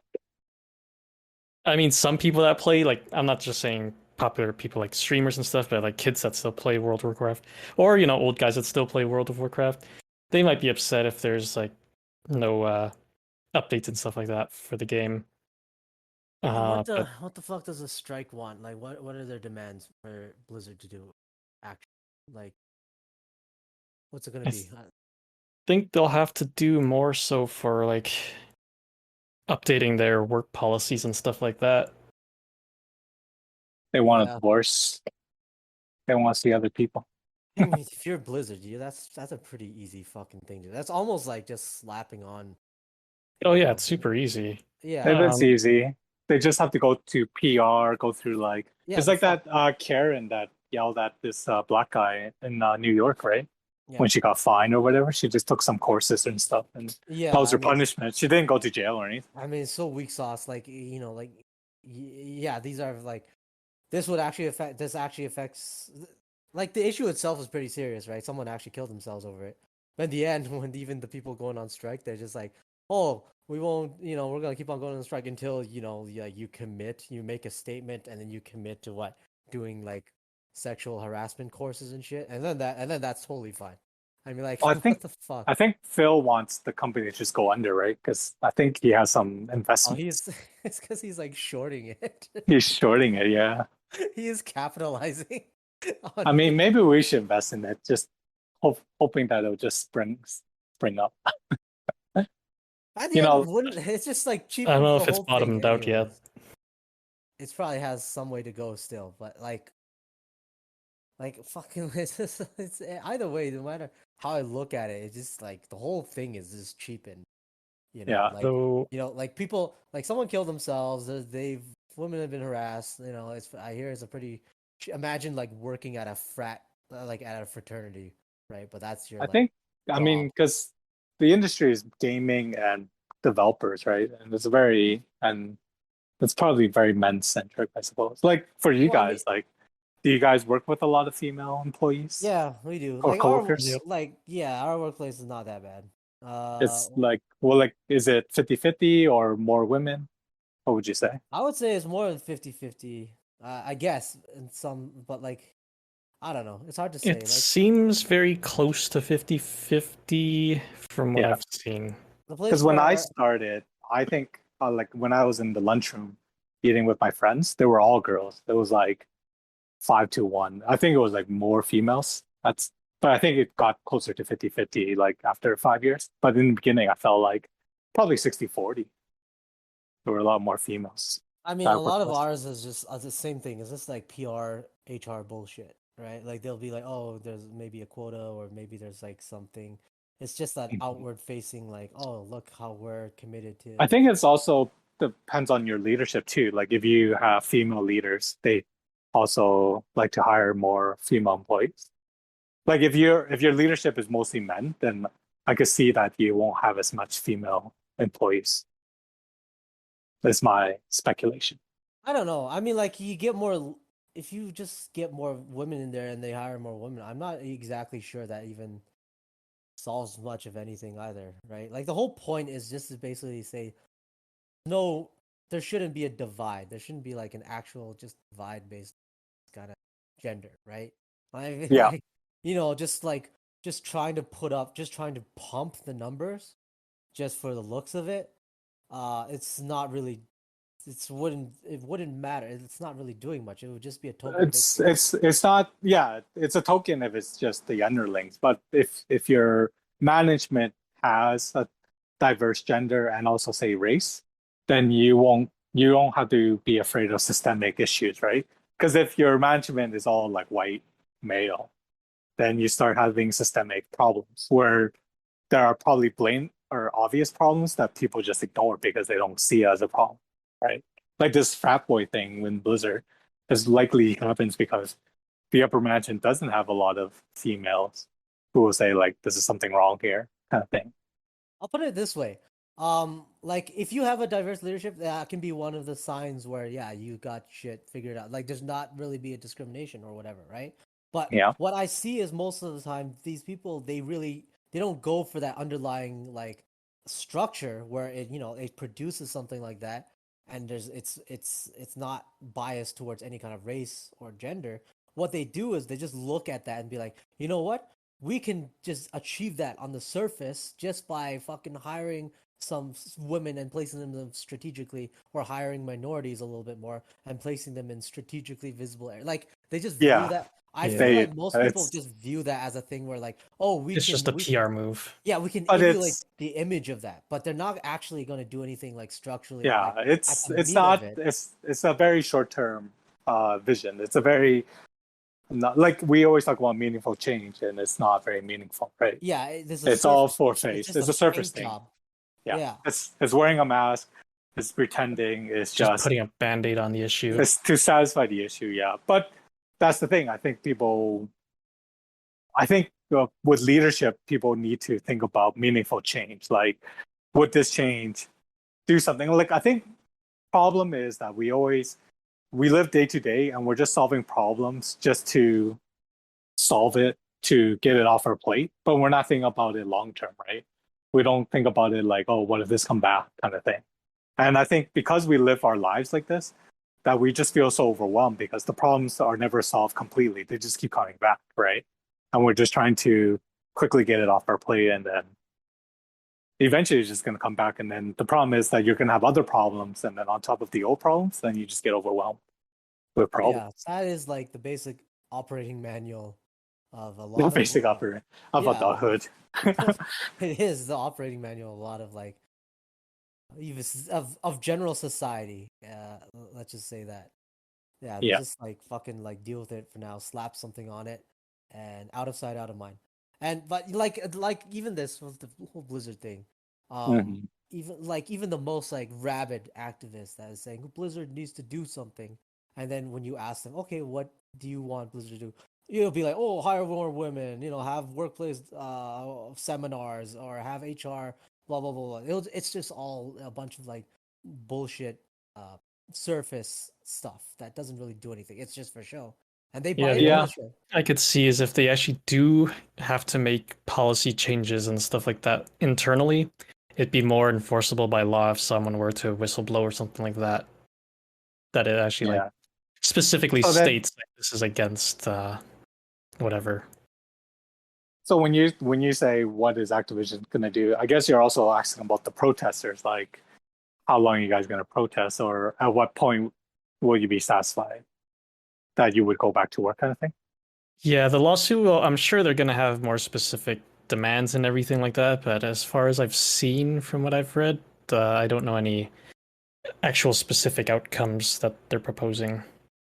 Okay, so the other thing is now that because you play Blizzard games, right, Jason? Like, how do you feel now that you heard this? Like, are you boycotting Blizzard, or do you continue to support Uh, them? well, I haven't played any Blizzard games for a long time, so I like for now I can't really say that. Like, sure, I'll boycott them. I don't play them anyways, so. But for like upcoming games and stuff like that, let's say the new Diablo were to come out, excuse me, soon, and this issue's still going on, then I I probably wouldn't play it unless there were like significant improvements publicly announced that they're trying to better themselves. Do you So separate the art from the artist? Is like when you because that sounds like when you're judging the game, it's more judging on the merits of the game and not the company itself. yeah, Like I it's would almost try like you to, but separate them. this is a bit different because this is a company in general.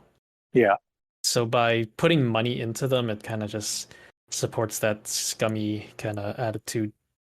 yeah, yeah.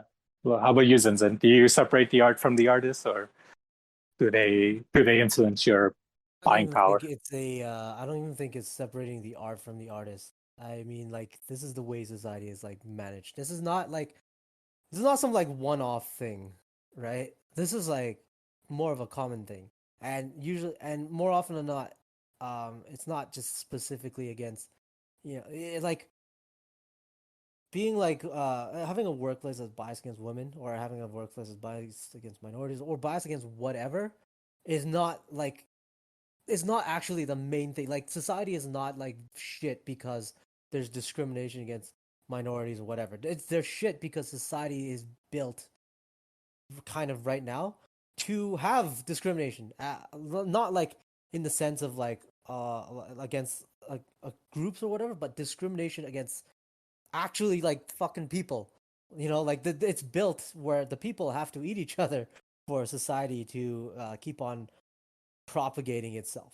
So obviously, naturally, you'll get stuff that is, like groups that are easily targetable in this kind of society, and and it's done because like, well, you get people in charge that feel like, this is owed to me. This is I'm, like I'm in a superior place in a superior class. This is owed to me.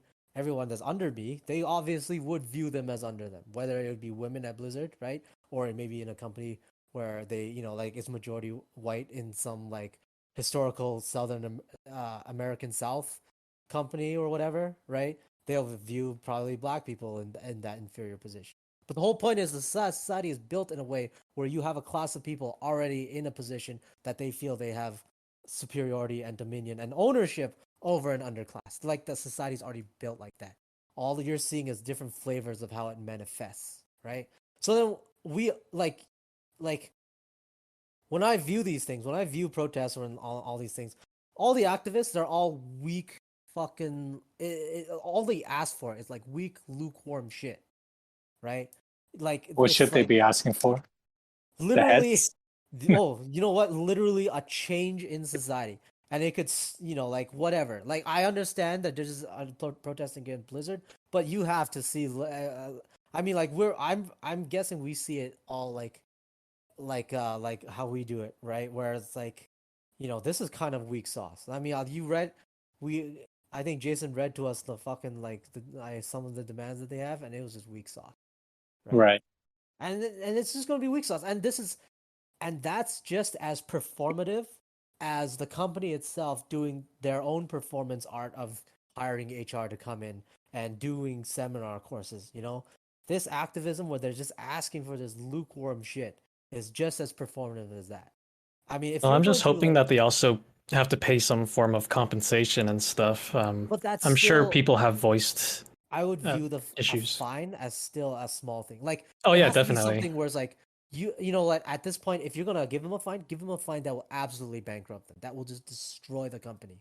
Like Is that at what you that would propose would be a good solution, or is there that would something be else an you have in mind? actual like that would be an actual like a meaningful target, right? Like that would be one of the things where it's like, you know what, this to show that we're serious, fuck it, like burn the entire company, and then like that would send at least a ripple throughout any subsequent like reincarnations of Blizzard, Activision, and even the video game industry in general. They're like, holy shit, like we can't just sweep this under the way. Like they fucking tore apart Blizzard over this, right?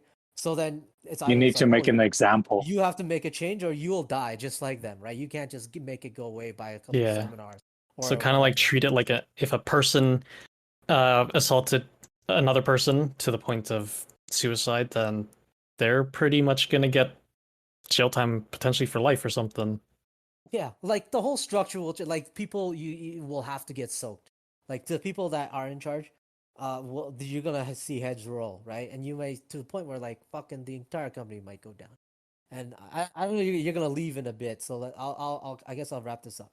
In a way, like when I say like in society, I kind of see like we're moving towards a place where like the only change I see can't really come from like slow reforms. It may just come from a sudden, abrupt, more of a like an explosion of a revolution because like like the people in charge are hanging on to it so entrenched, and the punishments that are meted out to them are so light and don't really do anything. It's all surface stuff. Eventually, it's going to blow up into just this fucking just this abrupt thing. This is an abrupt event, and I feel like like this is the kind of the same for Blizzard in this micro. It's in this microcosm, in this like magnifying glass that's just upon this one gaming company in this one industry.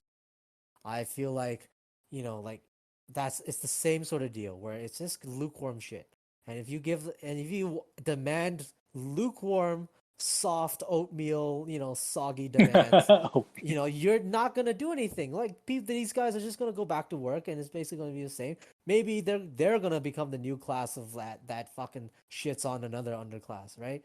Like it doesn't even matter that much to them. But like, what if what instead, you took it as a real opportunity to be like, fucking Blizzard just fundamentally changes from the ground up, right? wouldn't they? Or Wouldn't people just be like, "Are this punishment like too extreme?" Won't people say that? You know, I feel I like this, understand right? you need to I show view an it like example. I kind of view it like this. You know how they always say, "Oh, the French Revolution went too far," right? Yeah. But that's assuming like, oh, there's like a fucking lever that you can adjust or whatever, right? Like Mhm. that turned out the way it was because of the way it was in that society at that time. Like you're gonna get that, like you got that explosion and that like over heavy handedness of like the people that revolted and shit, like because they're out for blood, right? Like they're not gonna care about niceties because they're fucking in it. They're in the shit for so long. Like that's what an eruption looks like. So It's I like you might as well tell a volcano, well, you erupted too hard. You might as well fucking erupt a little softer next, right?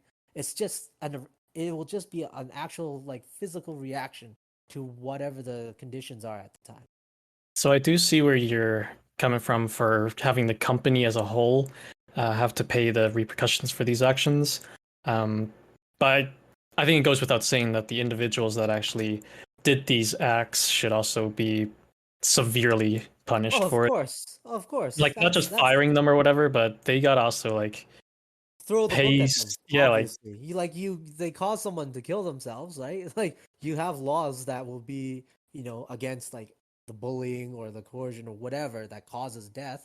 The Throw problem it is at with the laws, you can't really prove the link. You know. Oh yeah, well that's also another problem in society as a whole, right? So I mean, like all of it is just pointing at Blizzard's just gonna get a slap on the wrist, or Yeah. they're gonna come out and just do like a really soft, like oh mea culpa or whatever, like oh yeah, we're totally sorry this happened. As a commitment to our sincerity, we're gonna donate to like some women's shelter, some shit like that, and we're gonna have like a company wide holiday on fucking Mother's Day or some shit, whatever, right? And then they'll just continue on this as usual, you know, like the boss of the guy who like caused his coworker to commit suicide. He may still be there, or he may eventually retire and take a fat retirement package, right? Like it doesn't. I view it as they're not gonna do dick all. Yeah, that's I agree. fucking the worst. Whenever they like, oh yeah, forced retirement, but they get like a huge payout. Yeah. I absolutely hate that When kind of crap. they just get rewarded. It's nah. Yeah, they basically just get paid out. They leave the company, but it's like, oh yeah, early retirement. I'm fine with that. Yep. They should. Yeah. I don't know. Yeah. So with these like strikes or anything, I always say, all right, like show me how like how fucking serious you are at this shit. Then, right? I mean, like, well, not show me, like show society. Who gives a shit about showing me? But like, show society how serious you are about this stuff. And if you're not serious, the people you work for, they can smell. They can smell like your fucking blood in the water. They'll tell like, oh yeah, these guys aren't worth anything. Like fucking cut them off at the knees, or be like, oh yeah, well, let's make some like weak ass apology. There, they're gonna come back. That's all they want. True. All right. Anyways, Jason, you gotta go. Hey. Yes, I will depart now. All right. Sorry for the sudden leaving. Have a good night. All good, buddy. All right, enjoy the rest of the podcast stuff. Goodbye, sweet prince. I should have left before you said that.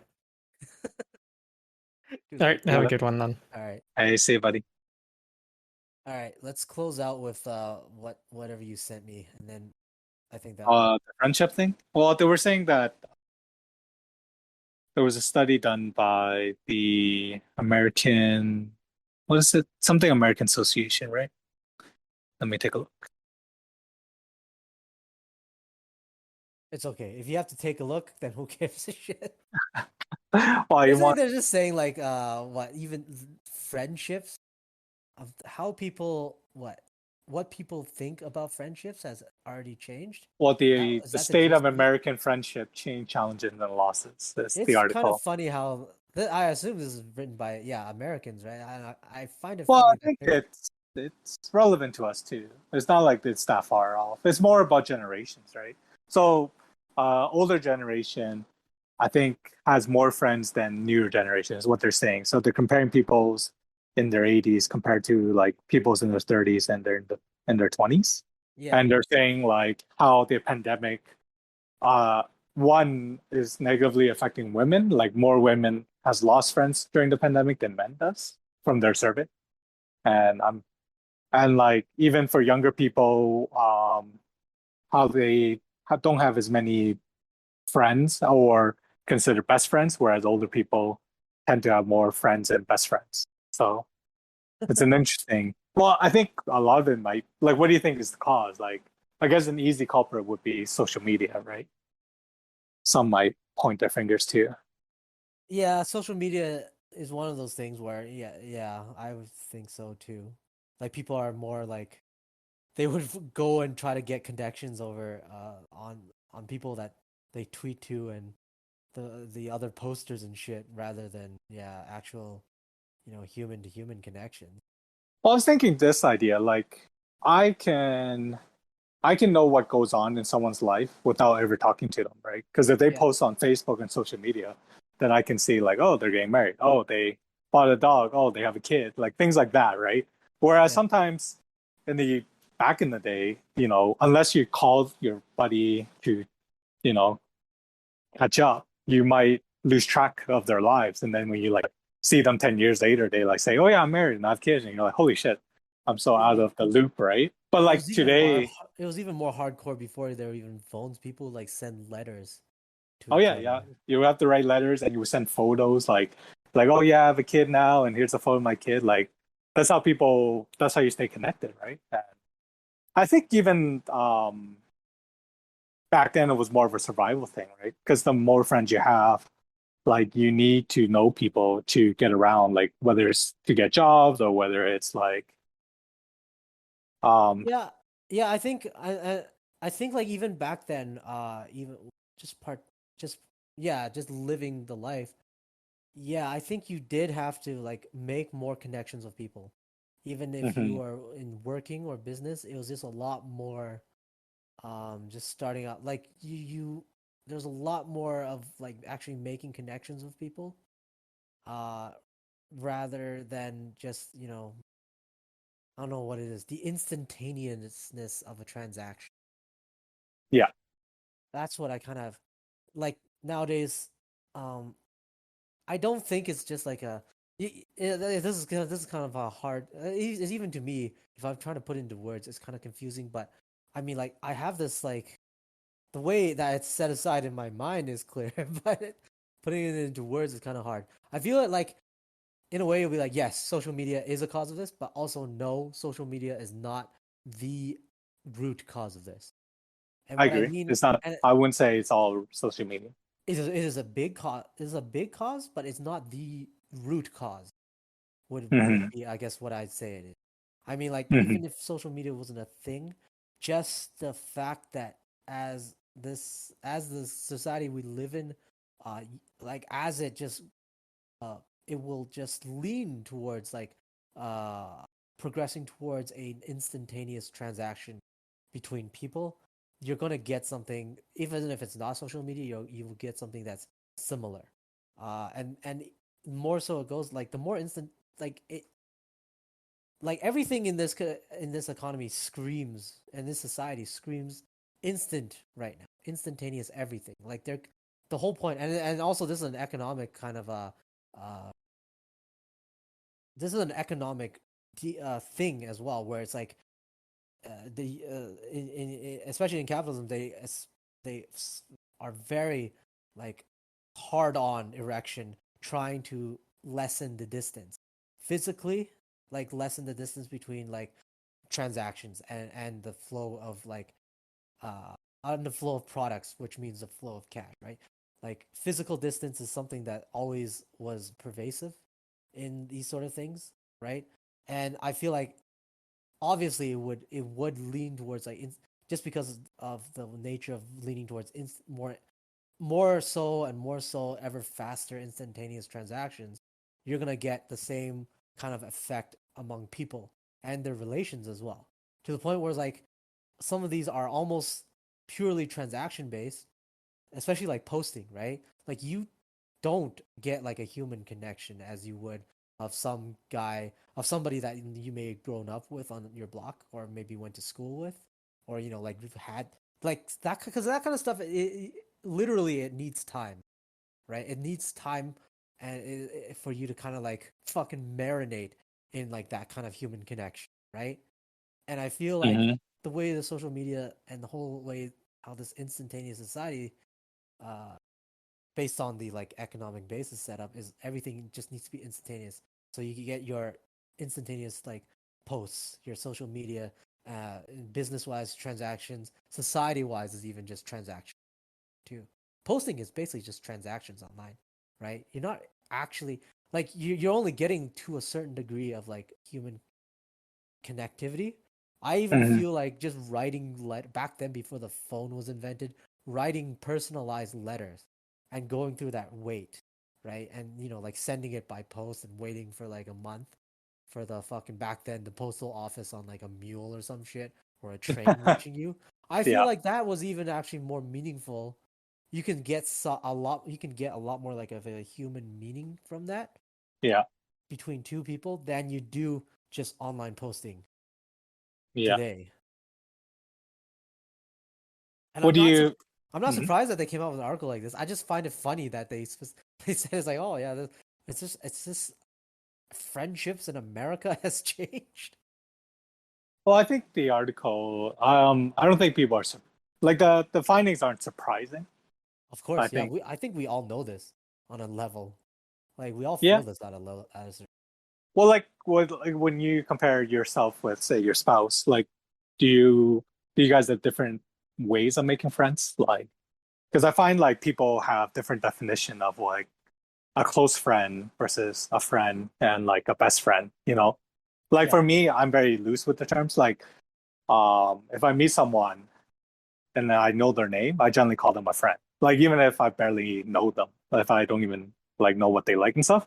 But like for other people, they will say like they're like they don't even know you. Like why would you call them a friend kind of thing? Like they would have a higher standard of friends. They Yeah, would they more call those most people, acquaintances yeah, and you things could like say, that. yeah, I know of him or he's an acquaintance. Yeah.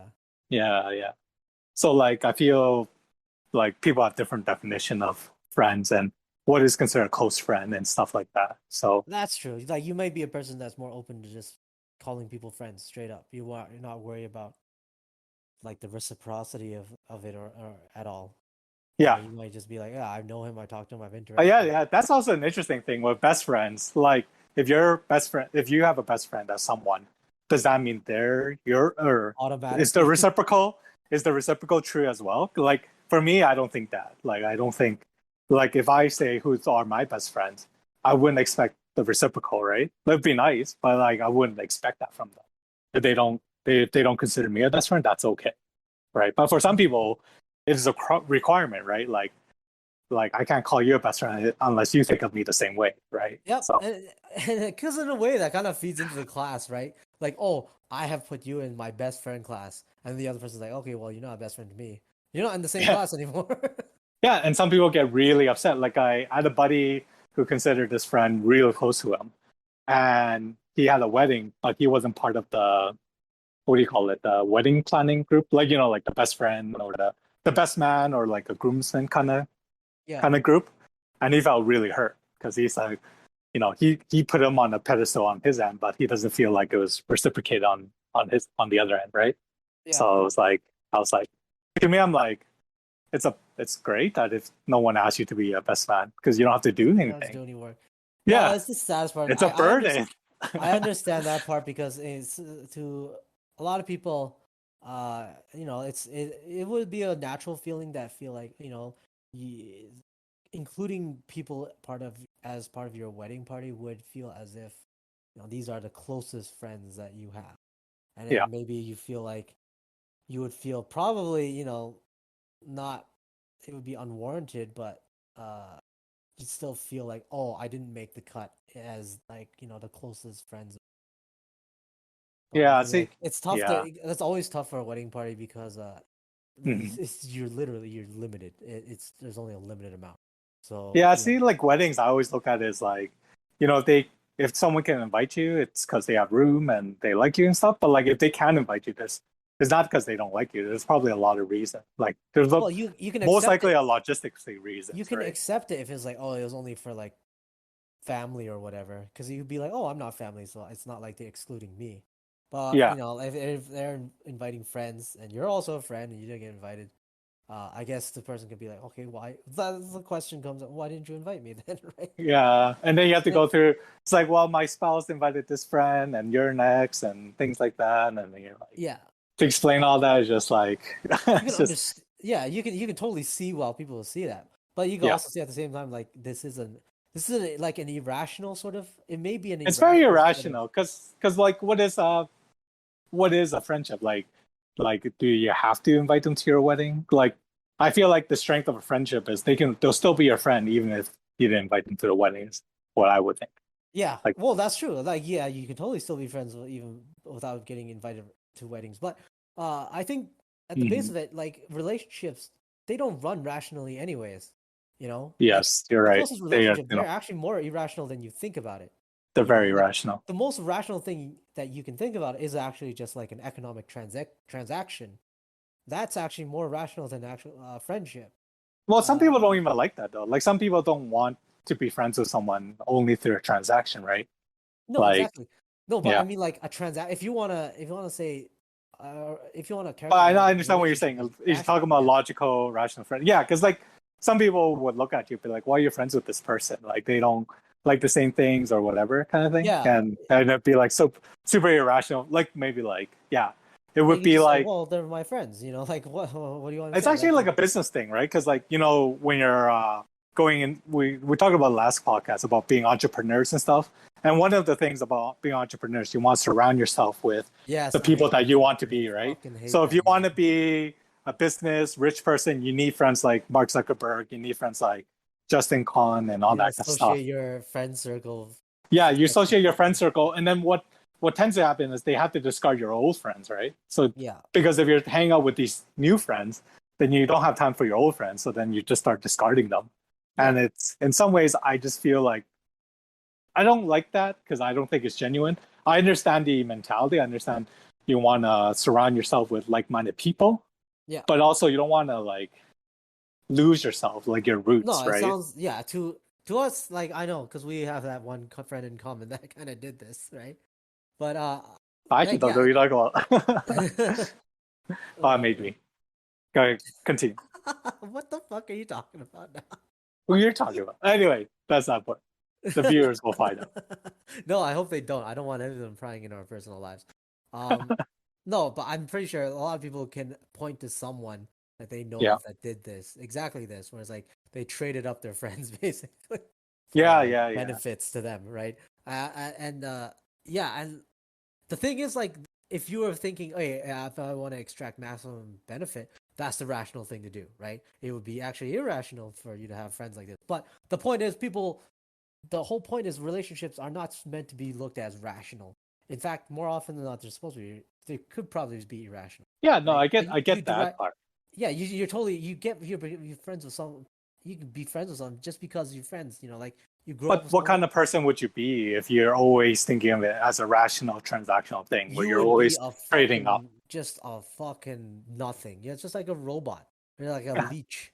Because I heard of this, like, because one of the streamer I follow is Disguised Toast, and he likes to share about personal or his journey as becoming a top streamer, and he talks about like when he became big, and what he does is he would help young smaller streamers, so he would like host them or like collab with them in hopes that when they get big that they would do the same favor. And what he noticed that like not everyone does that, where sometimes he'll notice trends where someone will only collab with streamers that are bigger than them so that they get brought up, right? But they would never offer the hand below, right? And if everyone had that strategy, then no one would help anyone, right? Yeah. Because if you're at the top, why would you extend your hand to the bottom, kind of thing? And I guess like the idea that I grew up with is that to get to the top, you want to push the people below you up, right? That's the philosophy I've heard of. I really like the idea. Like you push the people below you so that you push them upwards so that they would so then like the whole trend would they would be pushing you up just as indirectly, right? So what happens if you push them and they don't go up, right? What happens? I mean, you can only do so much. You help what you can, but so in the end, you still confront the question of, hey, should I still be friends with this person even though they won't, advance or even cause by osmosis my advancement or anything? Yeah, I think that's a difficult question for everyone. Like I think like I play dodgeball and I know that I'm not very good at it and I have a certain skill cap. So the friends I made who are very competitive in dodgeball, it's just not something I can like keep up with them because like they practice a lot more, they invest a lot more time, right? So but I mean, you can still stay friends in different ways, but yeah, it's challenging when it'll just be hard if that the main thing in your friendship is like is like dodgeball. It's the dodgeball, exactly. Then you just yeah, exactly. Then you just have to find other ways. But yeah, you're right. It's tough. But I mean, that's probably the difference between like just fucking friends that you just meet on a team and maybe like really close friends or even best friends that like you're not like linked by just one circumstantial thread. Yeah. I think that's a good point. Like what makes a close friend and a best friend is how many threads of connections you have. I think that's good. Right. That's a good observation. Never thought that. Yeah. Fucking look at all these takes that are coming out. Fair enough. But yeah, back to the wedding thing, because the wedding thing is a little tricky because the wedding by itself it's literally it is a thing. It's like a show. It's a ceremony, right? It's a ceremony, yeah. You're putting on a show and necessarily like you have these positions that are just if you want to put on a ceremony, you have these positions that will be filled for the ceremony. And I feel like that will sort of you may get some sort of conflict between the friends that you don't have to in your everyday life. You don't have to Well, put it's on not a even show. just friends, it's in family too. Like where you Yeah. see your family and where you see your Oh yeah, in spouse's your family, yes. family, Yeah, it especially becomes like a drama. oh yeah, especially Asian families because your parents want a big they want to invite their friends and shit too, right? And most Exactly. and to them in their friend circle, this is what parents in like the Asian communities do. They invite their friends as well. Like like there's a whole nother Yeah. tier of Oh, if you have like a big family, it's gonna be really hard to even invite your own friends when you realize your mom and your yeah. uncle, you have so many uncles and aunts that your mom's like, well, you have to invite them and you Yeah, have to everyone invite still those feel guys. cut. Yeah, they'll feel And cut. you're just like, And then I would feel like embarrassed in front of their face or whatever. And like the exactly. whole social aspect. And yeah, it's very hard to get away from that. That's why And weddings that's, are I think that's stressful. challenging too, because if you like, you say your spouse doesn't have a big family and you have a big family, it seems very unweighted or very imbalanced, right? Because then Yeah, what if she invites a lot of her friends because she has the room for it, but you couldn't invite a single one because you had no room. for some people that might be a thing. For the people that are worried about the aesthetics of it, yeah, they can definitely worry about that, Yeah. right? Um, like for me, like my wife had a really big family that's in the country, right? And my family is relatively smaller, and even not counting the family that isn't in the country and it's in China, right? So Yeah. during our wedding, there was a lot more of her family there as opposed to mine. But it was fine, right? Like I don't care. Um, Hmm. like that. It was great. It was great to be kind of like that. But I also had to make decisions on like, like who to put in the wedding party and all. I had to consider like a whole bunch of stuff too. Yeah. And there's a And whole it's bunch all of like, like you have to consider in the future too, like how someone might feel or how they will react. And yeah. it's No, tough. I definitely had some people like really close, really good friends that I wasn't able to just get them into my wedding for a bunch of like fucked up personal like whatever reasons. Yeah, reasons. Yeah. Just Well, like reasons. more like the relationships of people around in the wedding party. Like Yeah. as much Yeah. as I want someone in my wedding party, so I couldn't out of considerations for Yeah. It's like like the whole whatever. China and Taiwan thing. Yeah, just out of considerations about like what was like going on between people, right? So like Hmm. I had to consider all that shit, even though usually I would say like fuck all that. I don't give a shit Yeah. for this ceremony that you have to put up.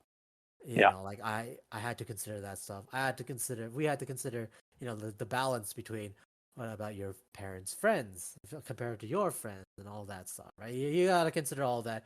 And and if you're a person that doesn't care about that regularly, looks like that just kind of looks at like societal status and hierarchy in a sort of contempt like I do, it can be Hmm. very frustrating when I have to like confront that and actually have to put that into consideration Yeah. for this fucking Even though ceremony. you're like all about the freedom and screw the image and yeah. It's not about freedom.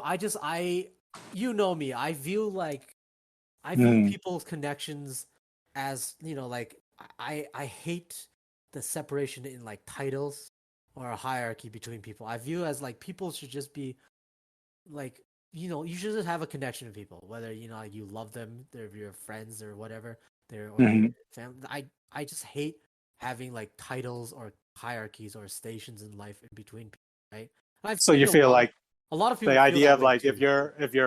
your status has risen, that you Yeah, hate the idea that I can't be friends with a commoner because they're not yeah, in the no, same I group. absolutely hate that. I absolutely hate that stats like, oh, I can't be friends with someone in a lower station. And like I Hmm. completely view that, but some people they may feel that as a real thing, right? And it's just the fucking environment or whatever. Whatever worldview. I don't know. Whatever. They may just feel like that. I hate that, but in a wedding, it's not necessarily like that. But you have to Hmm. take into that consideration of that part of like there is sort of a standing in there in this ceremony. Hmm. There are these places, there are stations in the ceremony itself, in the wedding ceremony, right? There's a lot of like hierarchy that just is molded from the tradition, And like I have to sit back and be like, fuck, I gotta consider this for my wife and also the families and everybody's consideration. Like some days it drove me nuts, right? They keep you up at night?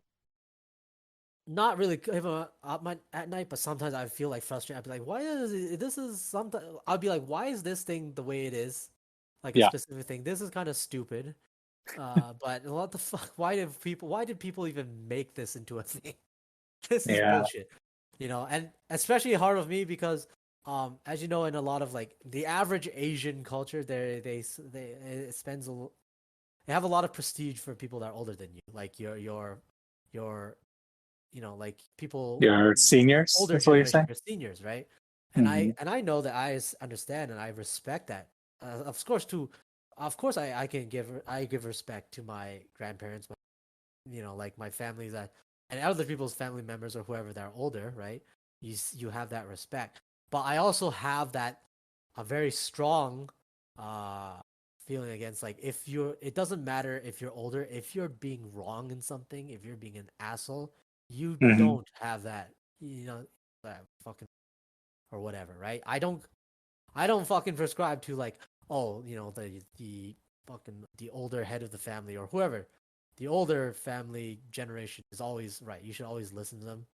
Yeah. If you don't, it's like disrespect. No, I feel that as bullshit. I'm like, if they're fucking wrong, they're wrong. Like it doesn't matter how old even if they're matriarch of the family, like I hear these really fucked up stories about like the head patriarch or the head matriarch like shots in the family and is very like like very heavy handed and traditional and conservative and whatever she says goes. I fucking hate that sort of deal.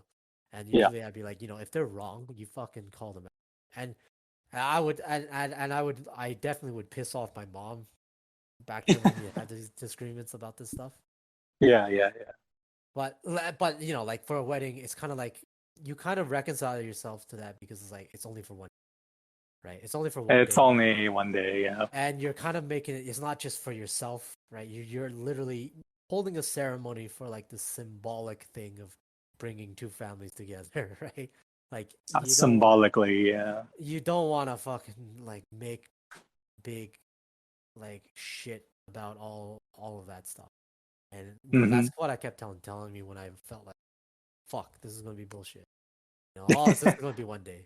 And I know that fucking you're gonna have to deal with this soon in the near future. So like these decisions, do they have long term impact or like you said, it was only No, one like I day, said, it's just so it's one day short and lived. it's over. Okay. It's over. One day and it's over. If there was something that it would impact you for a lot longer than one day, then I would say like, yo, fuck that shit. Deal with that shit. Like, don't let it just pass or whatever, right? But if literally one day and it's over, then it's over. Anyways, a lot of so even like like the wedding is just a fucking headache because just everything considered, even like wedding dowries, gifts, not just who to invite. Like that's just one part. So you I hate the gifts part. Yeah, and it's just like the venue because like maybe you have parents or maybe she has parents that are. Well, you need a venue befitting of the whole thing. You can't just fucking wing it. They have expectations. Yeah. And then sometimes you gotta tell them, your expectations are insane. We're not gonna do that, or you know what, whatever, fuck it, we'll do it. Stuff like that. I agree. Anyways, this all started with friendship. Yeah, and like wedding is the worst. That's the part where it all comes to a head for one day. Yeah, and you can imagine that if that was just like how people just viewed friends, like fucking, or just people around them, not even some of these people, especially if you're like a leader of some capacity of a company or a gang or a country, you may not have friends, right? You may only they're view associates. may only view the people around you as potential people employers, employees. That either employers, employees, boss and non-boss. You got to worry about them like overthrowing you at the same time and all that shit. It literally just becomes a matter of human relations for your own survival in society. I think that's probably why Obama's hair turned white so fast when he was president, right? Yeah. Well, the other thing I guess is like I notice people manage friends differently. I think I mentioned this. Like I have some friends who have distinct circles of friends, and Yeah. they really hate it when other friend groups merge or like jump from their circles into other circles. Like they like to keep friends in like separate Mm, circles, and they don't like yeah. the intermingle thing. Like my friend, I know people who are very they get really upset when people intermingle because I guess probably from past experience. Usually it's because of dating. Like someone from this circle starts dating someone from that circle, and then they didn't work out, and it kind of ruins the circle and the whole vibe of friends, I guess. In some relationships, in some cases, so I could see that. And some like are like for myself, I don't care about circles mingling. Like I mix my pot a lot, I guess. Like I introduce friends from like different groups to each other all the time. Because that's like for me, that's how I make friends. Is like I'll know people from everywhere, kind of thing, right? I have redundant friends, so some Redundant people. friends. Well, like for example, I was talking to my coworker, and she says like she's extra nice to some of her friends because they are the only person that can do something for her. Like say like a Oh, mechanic, right? I Like see. she can't lose that Transactional. friend. Yeah, it's that transactional. Whereas I wouldn't want to be holding to that ideal. So like I like the idea of having redundancy. So Oh, like so you want to have multiple mechanic friends? exactly. So if I have a friend, so I have multiple friends who are in cars. Like I have a main one that's my main go-to. But like say like I asked him like, hey, can you help my car? And he said no, I'm afraid of COVID, blah blah blah. Then I'll just have someone else I could always ask, right? So Well, I always wait, have. what? So you, but that's all of that is transactional then, isn't it? It's oh yeah, it is transaction. I'm not against transaction. I think transactions I see. friendship But is in some way there is a transactional component for sure. but I you do have friends where there's would you I'm guessing you have friends that you don't have transaction. There's no like a transactional element in it, as in like fucking material benefit of some sort. no, not like a material, but like even like for some friends, I guess what is your bare minimum of a friendship? Like for someone to keep a friendship with you, what would be their bare minimum, right? Yeah, Um, so for me, I think it would be like some type of quality time or like spending, right? Or at yeah, least yeah. I like guess I I wouldn't say that is transaction. Like I get not it. in You the could. economic sense, but yeah. No. Yeah, I have like yeah. I'm not saying like everything. You're not trying to view everything as transactional, but strictly Mhm. like there's some kind of benefit. That's not just like a need to hang out or just having a human connection. Like oh, there's like a benefit in your material life to have this friend. Yeah. I would view that as a transaction Well, like even I think friendship.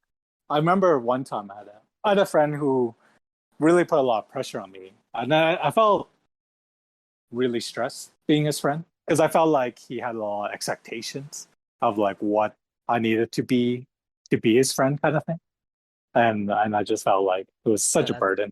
that's fucked. That's bullshit. Yeah, Fucking- because I feel like to be someone's friend, it should be a very low bar in the sense that like you're there to There's not a support them. KPI. There's not a KPI to meet. Yeah, but it's like that, like a huge threshold. It's like, oh, we're not having enough interesting conversations, right? Like, it's like what? Because like I understand sometimes when you're hanging out with a friend, sometimes they're not really in the mood to do anything. And it's kind of boring or whatever, and that's just fine. That just Yeah, happens. Sometimes you yeah, just hang out just to hang out. They're just the presence, this kind of thing.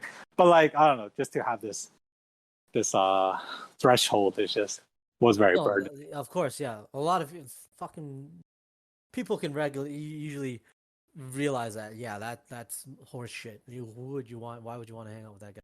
If he's gonna be like, oh fuck, you gotta think of something. You gotta make sure our conversations are greased. And you gotta think of fucking amazing things to talk about, or we're not gonna be friends. You can be like, oh fuck yourself then. How would you like that? Is that grease? Is that grease the Well, conversation? people don't really phrase it that way, but in a sense, yeah, that's what they're saying.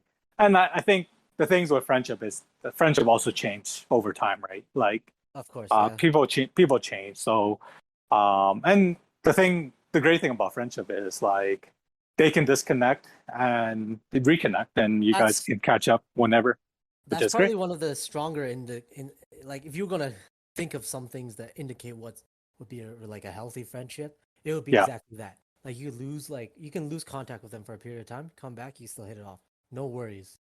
Mm-hmm. It's just like you're never really like separated, the connection's never really cut.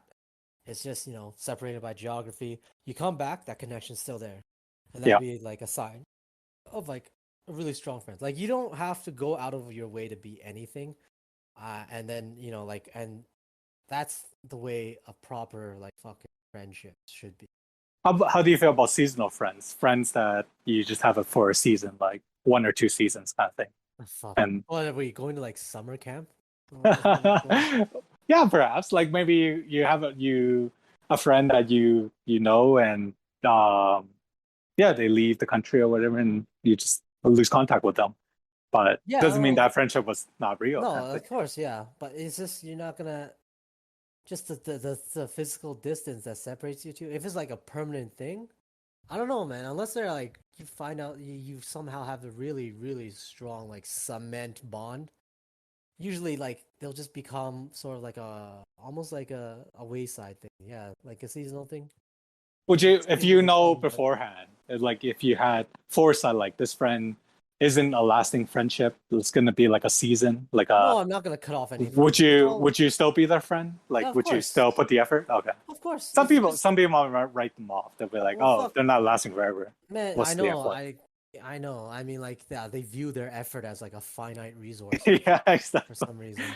I mean, technically, there's a fund research. I don't. Yeah, until you die, but like like it's No, no. infinite. Even in a day, like you only have so much energy to put in something, right? So sometimes you're Whatever. like, anyways, go ahead. No, that's just you being exhausted. You have like the effort is there. Like what? If you have a kid, you only have a certain amount of effort, whereas like in a day before you're like, okay, I'm done for today. So if you starve at this point, that's all on you.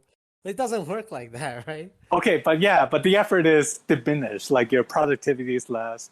Like let's say you're No, really I tired and your wife wants to talk to you. Like the quality of conversation and the quality of like mental capacity you have might be less than because you're tired. Yeah. yeah, but that doesn't mean there's a finite effort that you're gonna put in, right? And that doesn't mean like, oh, I gotta think about strategically how to use my effort, where to use it and where it's not. Like it doesn't work that way. This is the entrepreneur life. This is how they think of their time. Which I absolutely want to overthrow. I am an absolute opponent of all at no matter what form it takes. But you're right. There are people like you said they view themselves so highly that their effort is finite resource, and therefore, if they don't see like this investment will have yields, they're not going to invest in it. Yeah, that's I feel that as just kind of like a disgusting sort of way to view people, and especially friends. Like, that's fucking that's your if you're gonna be in business, that's your business partner. Okay, like you're not supposed. Don't view your friends that way. Or whatever. Yeah. Do you think friendship or do you have a high hold of friendship? Like I mentioned, how some people would consider acquaintances as friends, or like you need like a certain amount of hours to be with them before you No, consider them well, a friend. I kind of do, but not according to how you put it. I don't. It's not like a threshold for me. It's not like a Well, it's not. minimum, It's more like they like have to pass the probation period kind of thing, and then they're your friend. uh, I. It's not really predicated too much on time. It's Mm, just that if I know the person, like if I hang out enough with the person, I know the person, and like it's kind of I don't have like a yardstick for it. It's just that they become when I'll call them my friends when it just feels like they're friends. You yeah, know, I'm doing it by feel, but basically.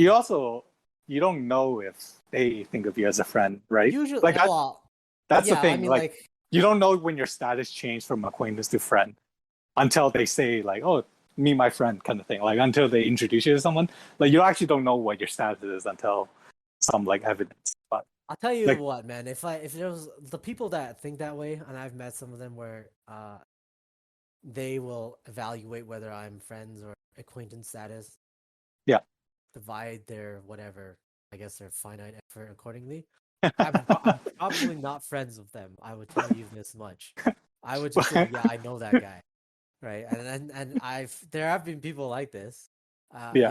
Yeah, it would just be like if you're with the person, it just doesn't feel like they're your friends. You know, if they're gauging at you like, oh, does he meet the criteria for all this stuff? Has he gotten there? You know, usually it'll be like they view it as sort of like a transaction sort of deal to me too. Well, Yeah. you know, so I mean, like it wouldn't even feel that way. It wouldn't feel good to, you know, like to hang out and be friends. And you don't review your friend group to see like if you need to add more race to it or genders No, to even it no, out to make I, it look like no, you're not I a bigot never or have. something. No. Yeah, like I'm not worried about the aesthetics of it at all, right? Like, I just hang out with the people I like to hang out. You know, like, and I'm open to like fucking, like yeah, people whoever, right? It's just that I'm just the way it is. Like, it's already hard enough for people to make friends in their adulthood, right? Once you start working, so it's like, and the friends I have, if they're made up of a composition like this, like 90% Asian, what am I gonna do? Like, and it is that way. Oh, you just hang out with other. Well, you could just add to your group, right? Like Oh, not I just the do. token white guy, like you have to add more I don't. vibe. I don't go out to fill a quota. I mean, like, it's just whoever's like, whoever's like a decent, a good person, and they want to be friends and stuff. Yeah, I don't Yeah. care. I think the only criteria is like they gotta be a good person, and you know, like I gotta like hang out with them, right? The issue I found is time. Like as you get, married and have kids and stuff, you start focusing your time on certain individuals, right? And when you have a large friend group, like even if you want to keep good relations with them or want to keep in contact, you just don't have that resource. You don't have that time to always like talk to everyone that you Yeah, used to. and it's So I just think that's a challenge I found. yeah. Like When you get you have having to start kids limiting what especially. friends you hang out with. Yeah, Not because you don't want to. It's more just because you just don't have the time to yeah, that's invest in exactly it. everyone. You don't have the time. Like you already kind of get that when you start to get married because I mean you're probably gonna have less nights out with your fucking guys, right? Because With the boys, yeah. yeah, because you have life at home to be at as well, right? Like Exactly. it's still there, but like maybe before when you're a bachelor, like fucking you hang out with them every day. You're probably not Hmm. gonna do that every day, right? You're not gonna leave your wife at home by herself just to go hang out with your buddies every day. Well, you Yeah. shouldn't, right? Right? I mean, like you're Or the supposed wife would be just for show. It's yeah, not. or you know, you get married for a reason, right? Like, but with a kid, and then with a kid is even more because like almost all, from what I can see, from the friends I have, and you know, your own parents, and from what you can just intuitively see, the Okay, majority of your time is going to be spent here's on the this is kid. what I hear a lot though. Like, okay, so say you're dating, right? Yeah, Then you sometimes I hear like couples only hang out with other couples because it's weird to hang out with single people because then your goals aren't aligned, right? And then it happens with other stages. That's when you're married, then you start hang out with married couples, married and then when couples, you're kids, kids, yeah. yeah, and then like, what do you think of that? It's common. It's I kind of mean, like what we were talking about before. Like your your friend pool is directed based on your own status, which is if you're a couple or married or have kids. You know what I mean? I It's think not as in a direct, but way, it's indirect. in a way, but it's not strictly status driven. It's more like commonality driven, right? Yeah, it's commonality driven, but in Uh, some senses that's. But well, yeah. I mean, but yeah, you're right. Like you would find yourself like have probably hang out more with couples or uh families with other kids, but at the same time, like there's plenty of people, and our friends included, where they are either married or they had kids, and they still hang out with each other. Like we all still hang out with each other in different arrangements. You know, like Mhm. one's a couple, one's not. Like I still have plenty of our like fucking good buddies of ours that just come over. They're single, but they come and hang out with me and my wife. You know, like just come over. We'll have some beers and whatever. Yeah. Chill out. You know, it's just not like, and yeah, we'll go out. They'll just be the third wheel. Fuck it. You know, as long as they want to come We're out and hang just out, fucking tricycle right if they can now. want to hang out, they'll be the third wheel. They're not gonna. They're not gonna be awkward because we're all like, we're good friends, right? Like, uh, uh and if they were felt awkward, I try my best. What if you were the pack leader? What if you're the first to get married in your group? Would you feel like, oh, now we either need to get my single friends married, or No, you would need to find friends that are now married? I myself, I don't give a shit. Like everybody can be whatever they are. I mean, I sometimes be like, oh, you gotta find a girlfriend for so and so. I'm Yeah, like, okay, yeah. If you're just doing it just for like the hell for just their to own like make your friend portfolio look better. yeah, then whatever. But like, if you really genuinely think the guy's lonely and he'll be better off, he might have some fun with somebody. Go ahead, whatever, set him up. But I'm not Yeah. gonna do it just because like you have to hang out with another couple. I think in a way maybe I feel lucky in a way where I didn't end up in a group of friends where I have to feel privileged. No, I have to feel pressured or whatnot. Hmm. But in a way, I also think that I that's just a small part of the thinking. The larger part is you gotta find that shit. You gotta find that shit for yourself. Because I remember earlier on as a kid when we were first when we came to Canada, and like the group of friends I would hang out would be like nowadays they call them toxic, right? Like these guys would always trying to one up each other, and there was like fucking abuse going on too, like a really hard pecking order abuse. Like one guy Mm. was the fucking head of the pack, and Yeah, the what alpha he said male. mattered, and like Yeah. fucking like you get your own friends, my own friends as a kid, uh, Hmm. during that time, they fucking kick your ass if they thought you did something stupid, or they like put you down or If some you shit. stepped out of line, Well, shit. yeah, like, and it was a really so it became a very aggressive sort of like fucking and like like an outlook, like a way that you like view life, like. And first bit when I first moved and I had to like get a get new friends, after we Hmm. moved to a new city, Hmm. I was quite an asshole. Like, cause from that group of friends previously, all I learned was like, yeah, fucking someone says some stupid shit, like you gotta make fun of them, right? You gotta fucking like tease them. Oh, You gotta, that's and very mean. and then also you gotta like keep it like you gotta keep it like manly or some shit like that. It was some stupid thing. It was like, yeah, fucking like every so often, like shot for shot. That's a game that you should play every day with your friends. Just beat the shit out of each other, Yeah. right? Just it's all done for fucking manly fun or whatever, right? And later on, it's just like, wow, I'm being an actual dick. Like I'm actually like making people not feel How good did at all. you come to that realization? Is it by yourself, or someone had to tell you that you were a It was dick? all of that. It was people were some close friends like would be some friends my friends would be like I would actually move them to tears. They would cry, and I would be like, what are you, a fucking pansy? Why are you crying? So, like, and then after a while I'm like, and they'd be like, it's because of you, like why are you doing this to me or whatever, right? Yeah. Like basically like What's with what this mental why abuse? even be friends? Like you might as well just be a bully, like, and then as a kid you're thinking about this, like, and you're like, I don't know, I would feel like, wow, I like I feel like shit. Like what? Like I really like this isn't the way to do it. And I Yeah. thought about it, like, yeah, I didn't like that at all when I was doing that shit to me. But I felt like I made the mistake of like thinking, oh, that's just the way it is. I just have to fucking man up to that stuff and also dish it out. That's what it takes to hang out in this group of people, right? And they'll Hmm. respect you if you dish it out. And then I started dishing out to people that literally don't live like that. So and so then they're like, "Why are you doing this to me?" And I'm like, "I don't know.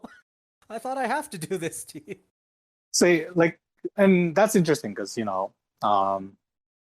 when you're a parent, or like my parents always was concerned of what friends I hang out with, Yeah, because no, and they it's were, true. It's true. it is true, because who you hang out with, especially when you're young, will influence you to who you become in the future, right? And like, I remember they were selective of my friends. Like, my mom wasn't too keen on me being friends with a certain somebody because he was very guwak and stuff, and she thought he would be a bad influence on me and stuff. Like, that was her big concern. But like, we hang out really well and we were really good friends and stuff. And yes, he is that way, and there are probably some bad habits I picked up from him that I shouldn't have.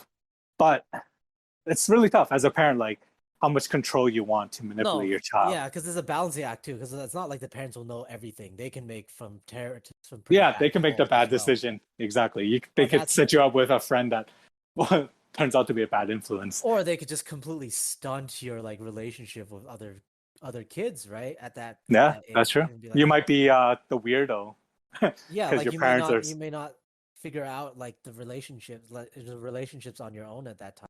You know, like fucking maybe you know it'll just be a detriment, and it'll just cause you to delay that Yeah. figuring out that shit at a later time. Or So like, what do you think? Like that. Like for our parents, they didn't really have time no, that's uh hard for them if they're to be working all the parents. time. Yeah, if they're Yeah, they're working all working the all the time. time. But like like nowadays, parents want to be more involved in their kids' lives. But like what is that balancing? I'm just curious. Like, how do they know when to I feel like intervene it's versus when more. not? I feel like for parents it would be more leaning towards a handoff approach, right? But you intervene when you say something like you probably have to intervene if you see something like really bad. Like if it was my group of friends and they were like fucking bullying other people, bullying each other, even like you probably intervene like don't fucking hang out with people like they're not good for you.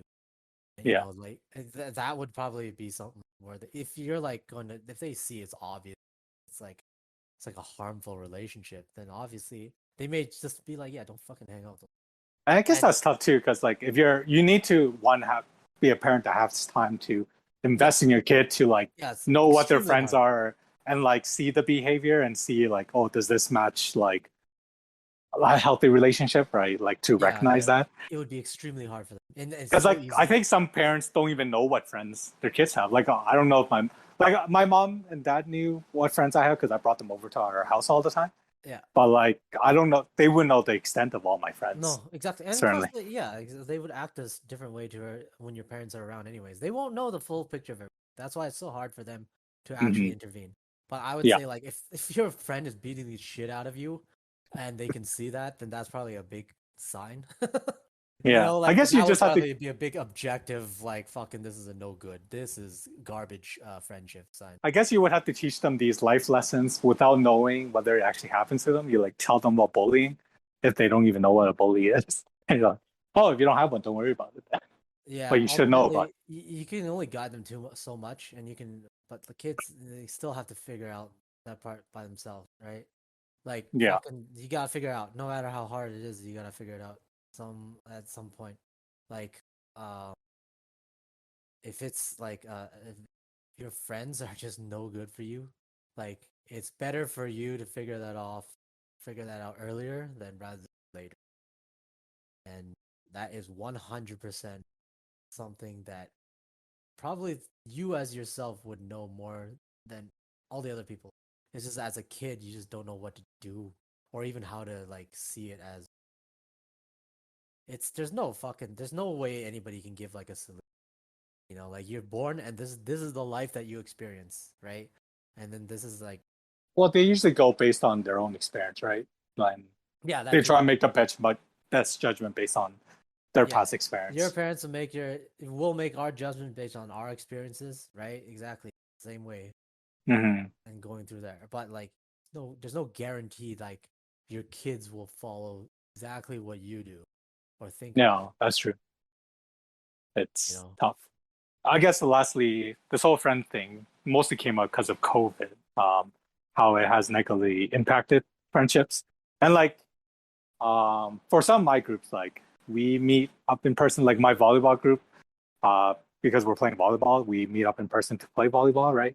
But like not all my friends has are comfortable with meeting in person. And it's like, I don't know, there's a very like weird transition time trying to figure out what is the best thing to do or what are people comfortable with and stuff like that. Yeah. So I don't know. I don't know what's gonna happen in the future. That Like was good. COVID can continue, like maybe have a resurgence and then people are back in lockdown, or COVID may be a myth and we're just not hanging out for no good reason. Wow. I just said I don't know. I mean, just reading through that the article that you sent Yeah. that was like just the this dumb analysis of like friendship in America. I mean, like, Well, it's just a small survey. I just view like more and more like most of these people, especially like opinion writers, columnist writers, quote unquote thought leaders, influencers, and shit. They're Yeah. like more so than not, they're just like fucking. They're parroting, or they're actually like that is. They're like the people that we said that we like despise, where Hmm. friends looking for friends and connections for the material benefit, for transactional value. I feel a lot of these opinions, like mainstream opinions that get written or aired, they're all like fucking kind of parroting that as like the Hmm. ideal. Like they're all saying like, "Oh, these friends, you gotta get some friendships are nice, but you still have to get something out of friendship." There's just I find them arguing for the notion of you have to get something out of it. Like there has to be a It has to be like a symbiotic relation. Like there has to be some benefit. Like, well, I mean like not like outside the normal part, like, oh no, you're happy to have friends because your friends make you happy, and your friends are with you because they're aside from that part, like mm, that part you could say is symbiotic too, right? but mm, but it's not transactional, right? You're not friends with them to expect like a fucking payout from them in some form, right? Like yeah. you're viewing it as an investment that can be like, oh well, this was a bum investment. It didn't turn out the way I thought. Like I feel like that's what people are fucking writing about. I feel like they're writing in as it's like almost as representative of those people that are just looking for friendships as an extension of human relations in transactional action and Mm. transactional value. And I just think that's like this. All of this is just garbage writing, and all of this is like mainstream. This is how you're supposed to feel. Like this is how successful, well put together, mentally fit people are supposed to feel. Yeah. You know, and I'm like, well, this is horseshit. And I think like the more we grow older and society marinates in this stew of shit even more, you're gonna get even worse people coming out as fucking thought and opinion writers writing just even more insane things. Like I wouldn't have thought 20 years ago that people would need to write an article about fucking what friends are, in the 20th century. Yeah. Well, hmm. In some ways, I agree, but in some ways, I do think it's important to have these articles, like, for example, like healthy relationship, things like that, right? Because like what you were saying, you had a group of toxic friends, but like if you never got out of that group, you wouldn't know they were toxic, That's right? what I kind of think about too. Like, what if I was like the what if scenario? If I stayed in there, would have still kept with them?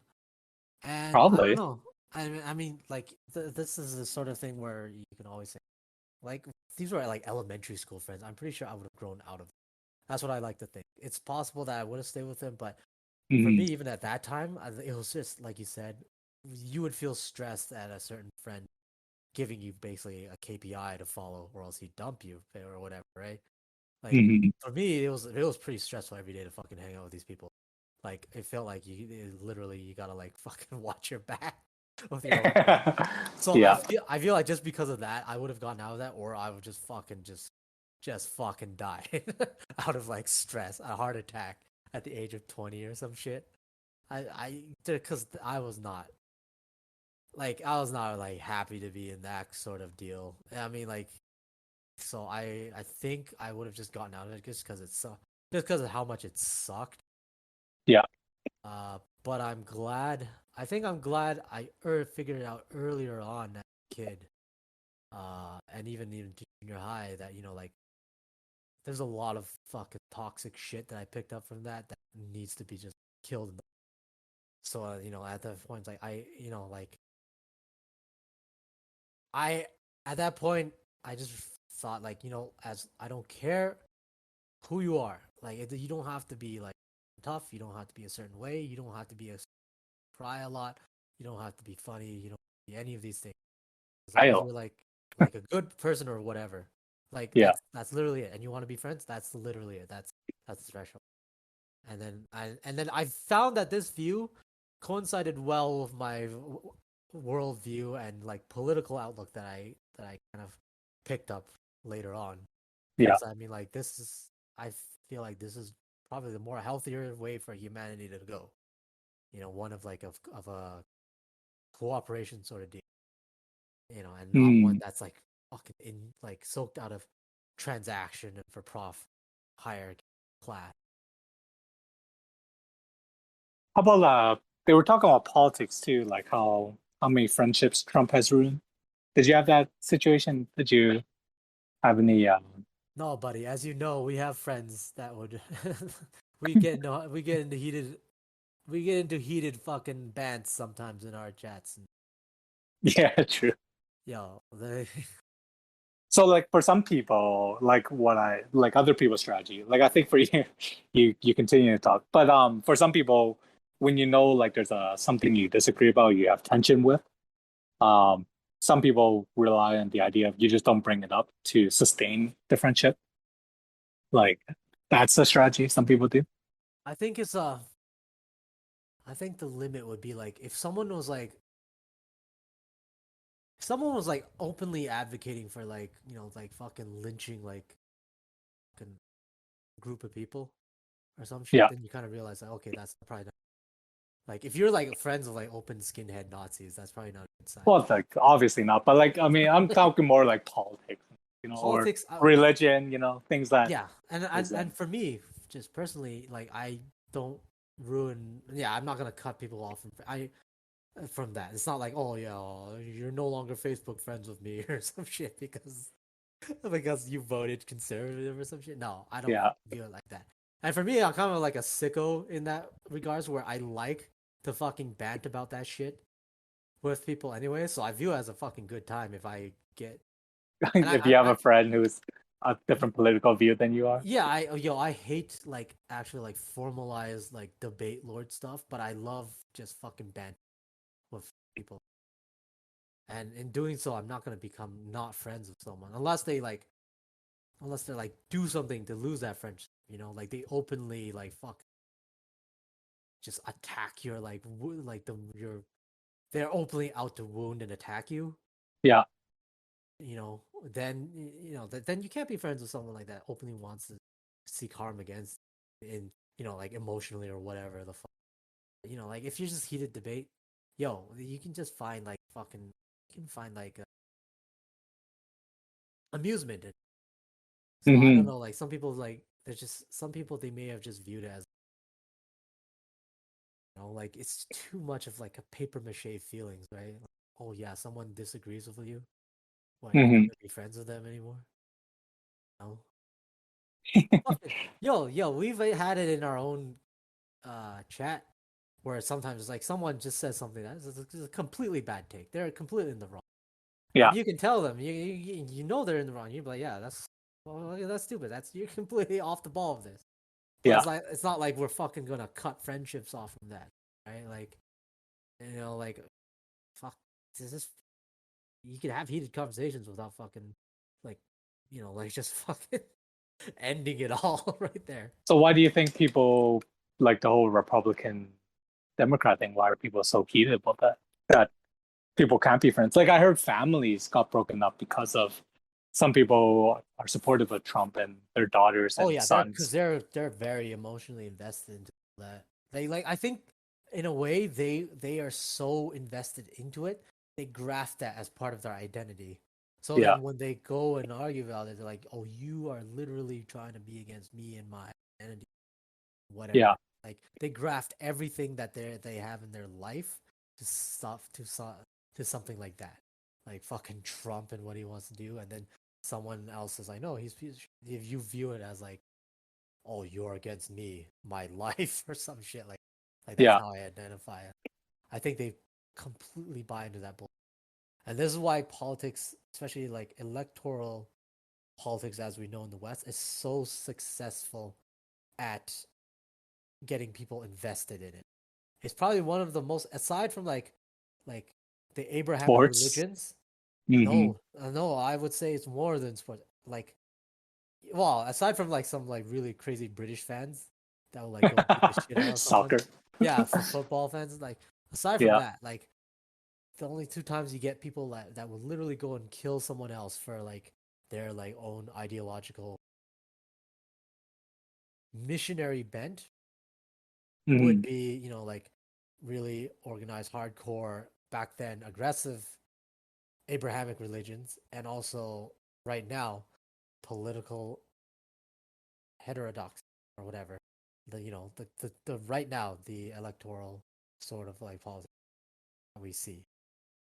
It's very effective just because of how people like how ingrained that is into people. Like they take that and they just fuse it with themselves as if it's their own being, and it becomes it's like what religion was for people. Like there is only God, and God is only like everything doesn't matter. It's kind of the same. So you get people that are invested in Trump, invested in Obama, invested in Democratic Party, Republican Party, Liberal Party, Conservative Party. They'll like fucking be ready to sever ties with friends and family if they view them differently because they view them that's the enemy, right? This is one of the most successful indoctrinations. Yeah, it's the whole in group theory. Yeah. Yeah. You know, you spill the blood of heathens if you were like a fucking crusader, right? They You did would burn people at the stake during the Inquisition. because Now you're heading towards like you are a Republican Trump supporter. How fucking dare you? Or it's like, have oh, you you are a Democrat. How fucking dare you? heard of the experiment they talk about for in groups? Which one is this? So they have so you know how like if you see someone trip, you can feel pain, or like but if Oh, you're I watching see. a I see. I TV see. show, someone kicks someone in the balls, you can feel that pain even though you weren't kicked. Yeah, I So see. they did this experiment where they have a hand and they have a needle and they prick the hand with the needle and you could feel that pain, right? And what Uh, they found is that they have different hands, different color hands, and female, male, and the it's one all the closer same. to you, you would feel it more, right? No, no, no. So no, you're just watching on that screen or something. So there's nothing about that. But what they do is so first the controllers they show a hand, they show it being pricked, right? Yeah. And then they test like, oh, do they have empathy? Most people do, right? And then the next thing they do is they label the hand. So they label things like Islamic or Christian, things like that. Huh. And depending on your association of that group, you might feel pain or not feel pain. So if you're a Christian and you see like an Islamic hand game, like you might not feel it. You're like, oh, they're not part of my group, and that's what they're noticing. So it's like almost a brain thing that psychologically, if you don't think someone's in your group, you desensitize yourself almost. Yeah, yeah, Yeah, you desensitize yourself. Yeah, it's your in group, and it's like your tribe and whatever, right? yeah, your tribe thing. Yeah, it's a real thing. So this whole like,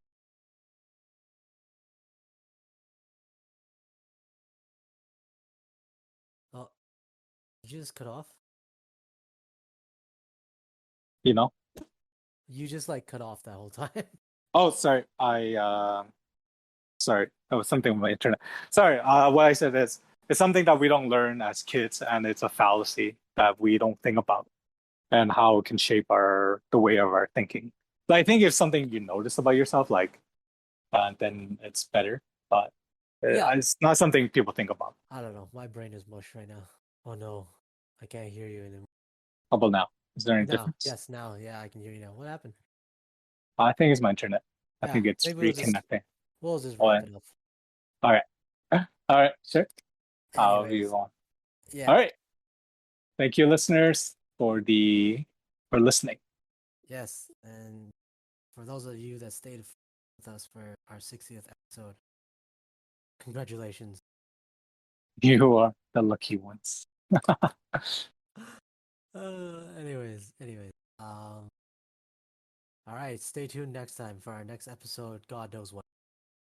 All right, All right. Take care. press the wrong.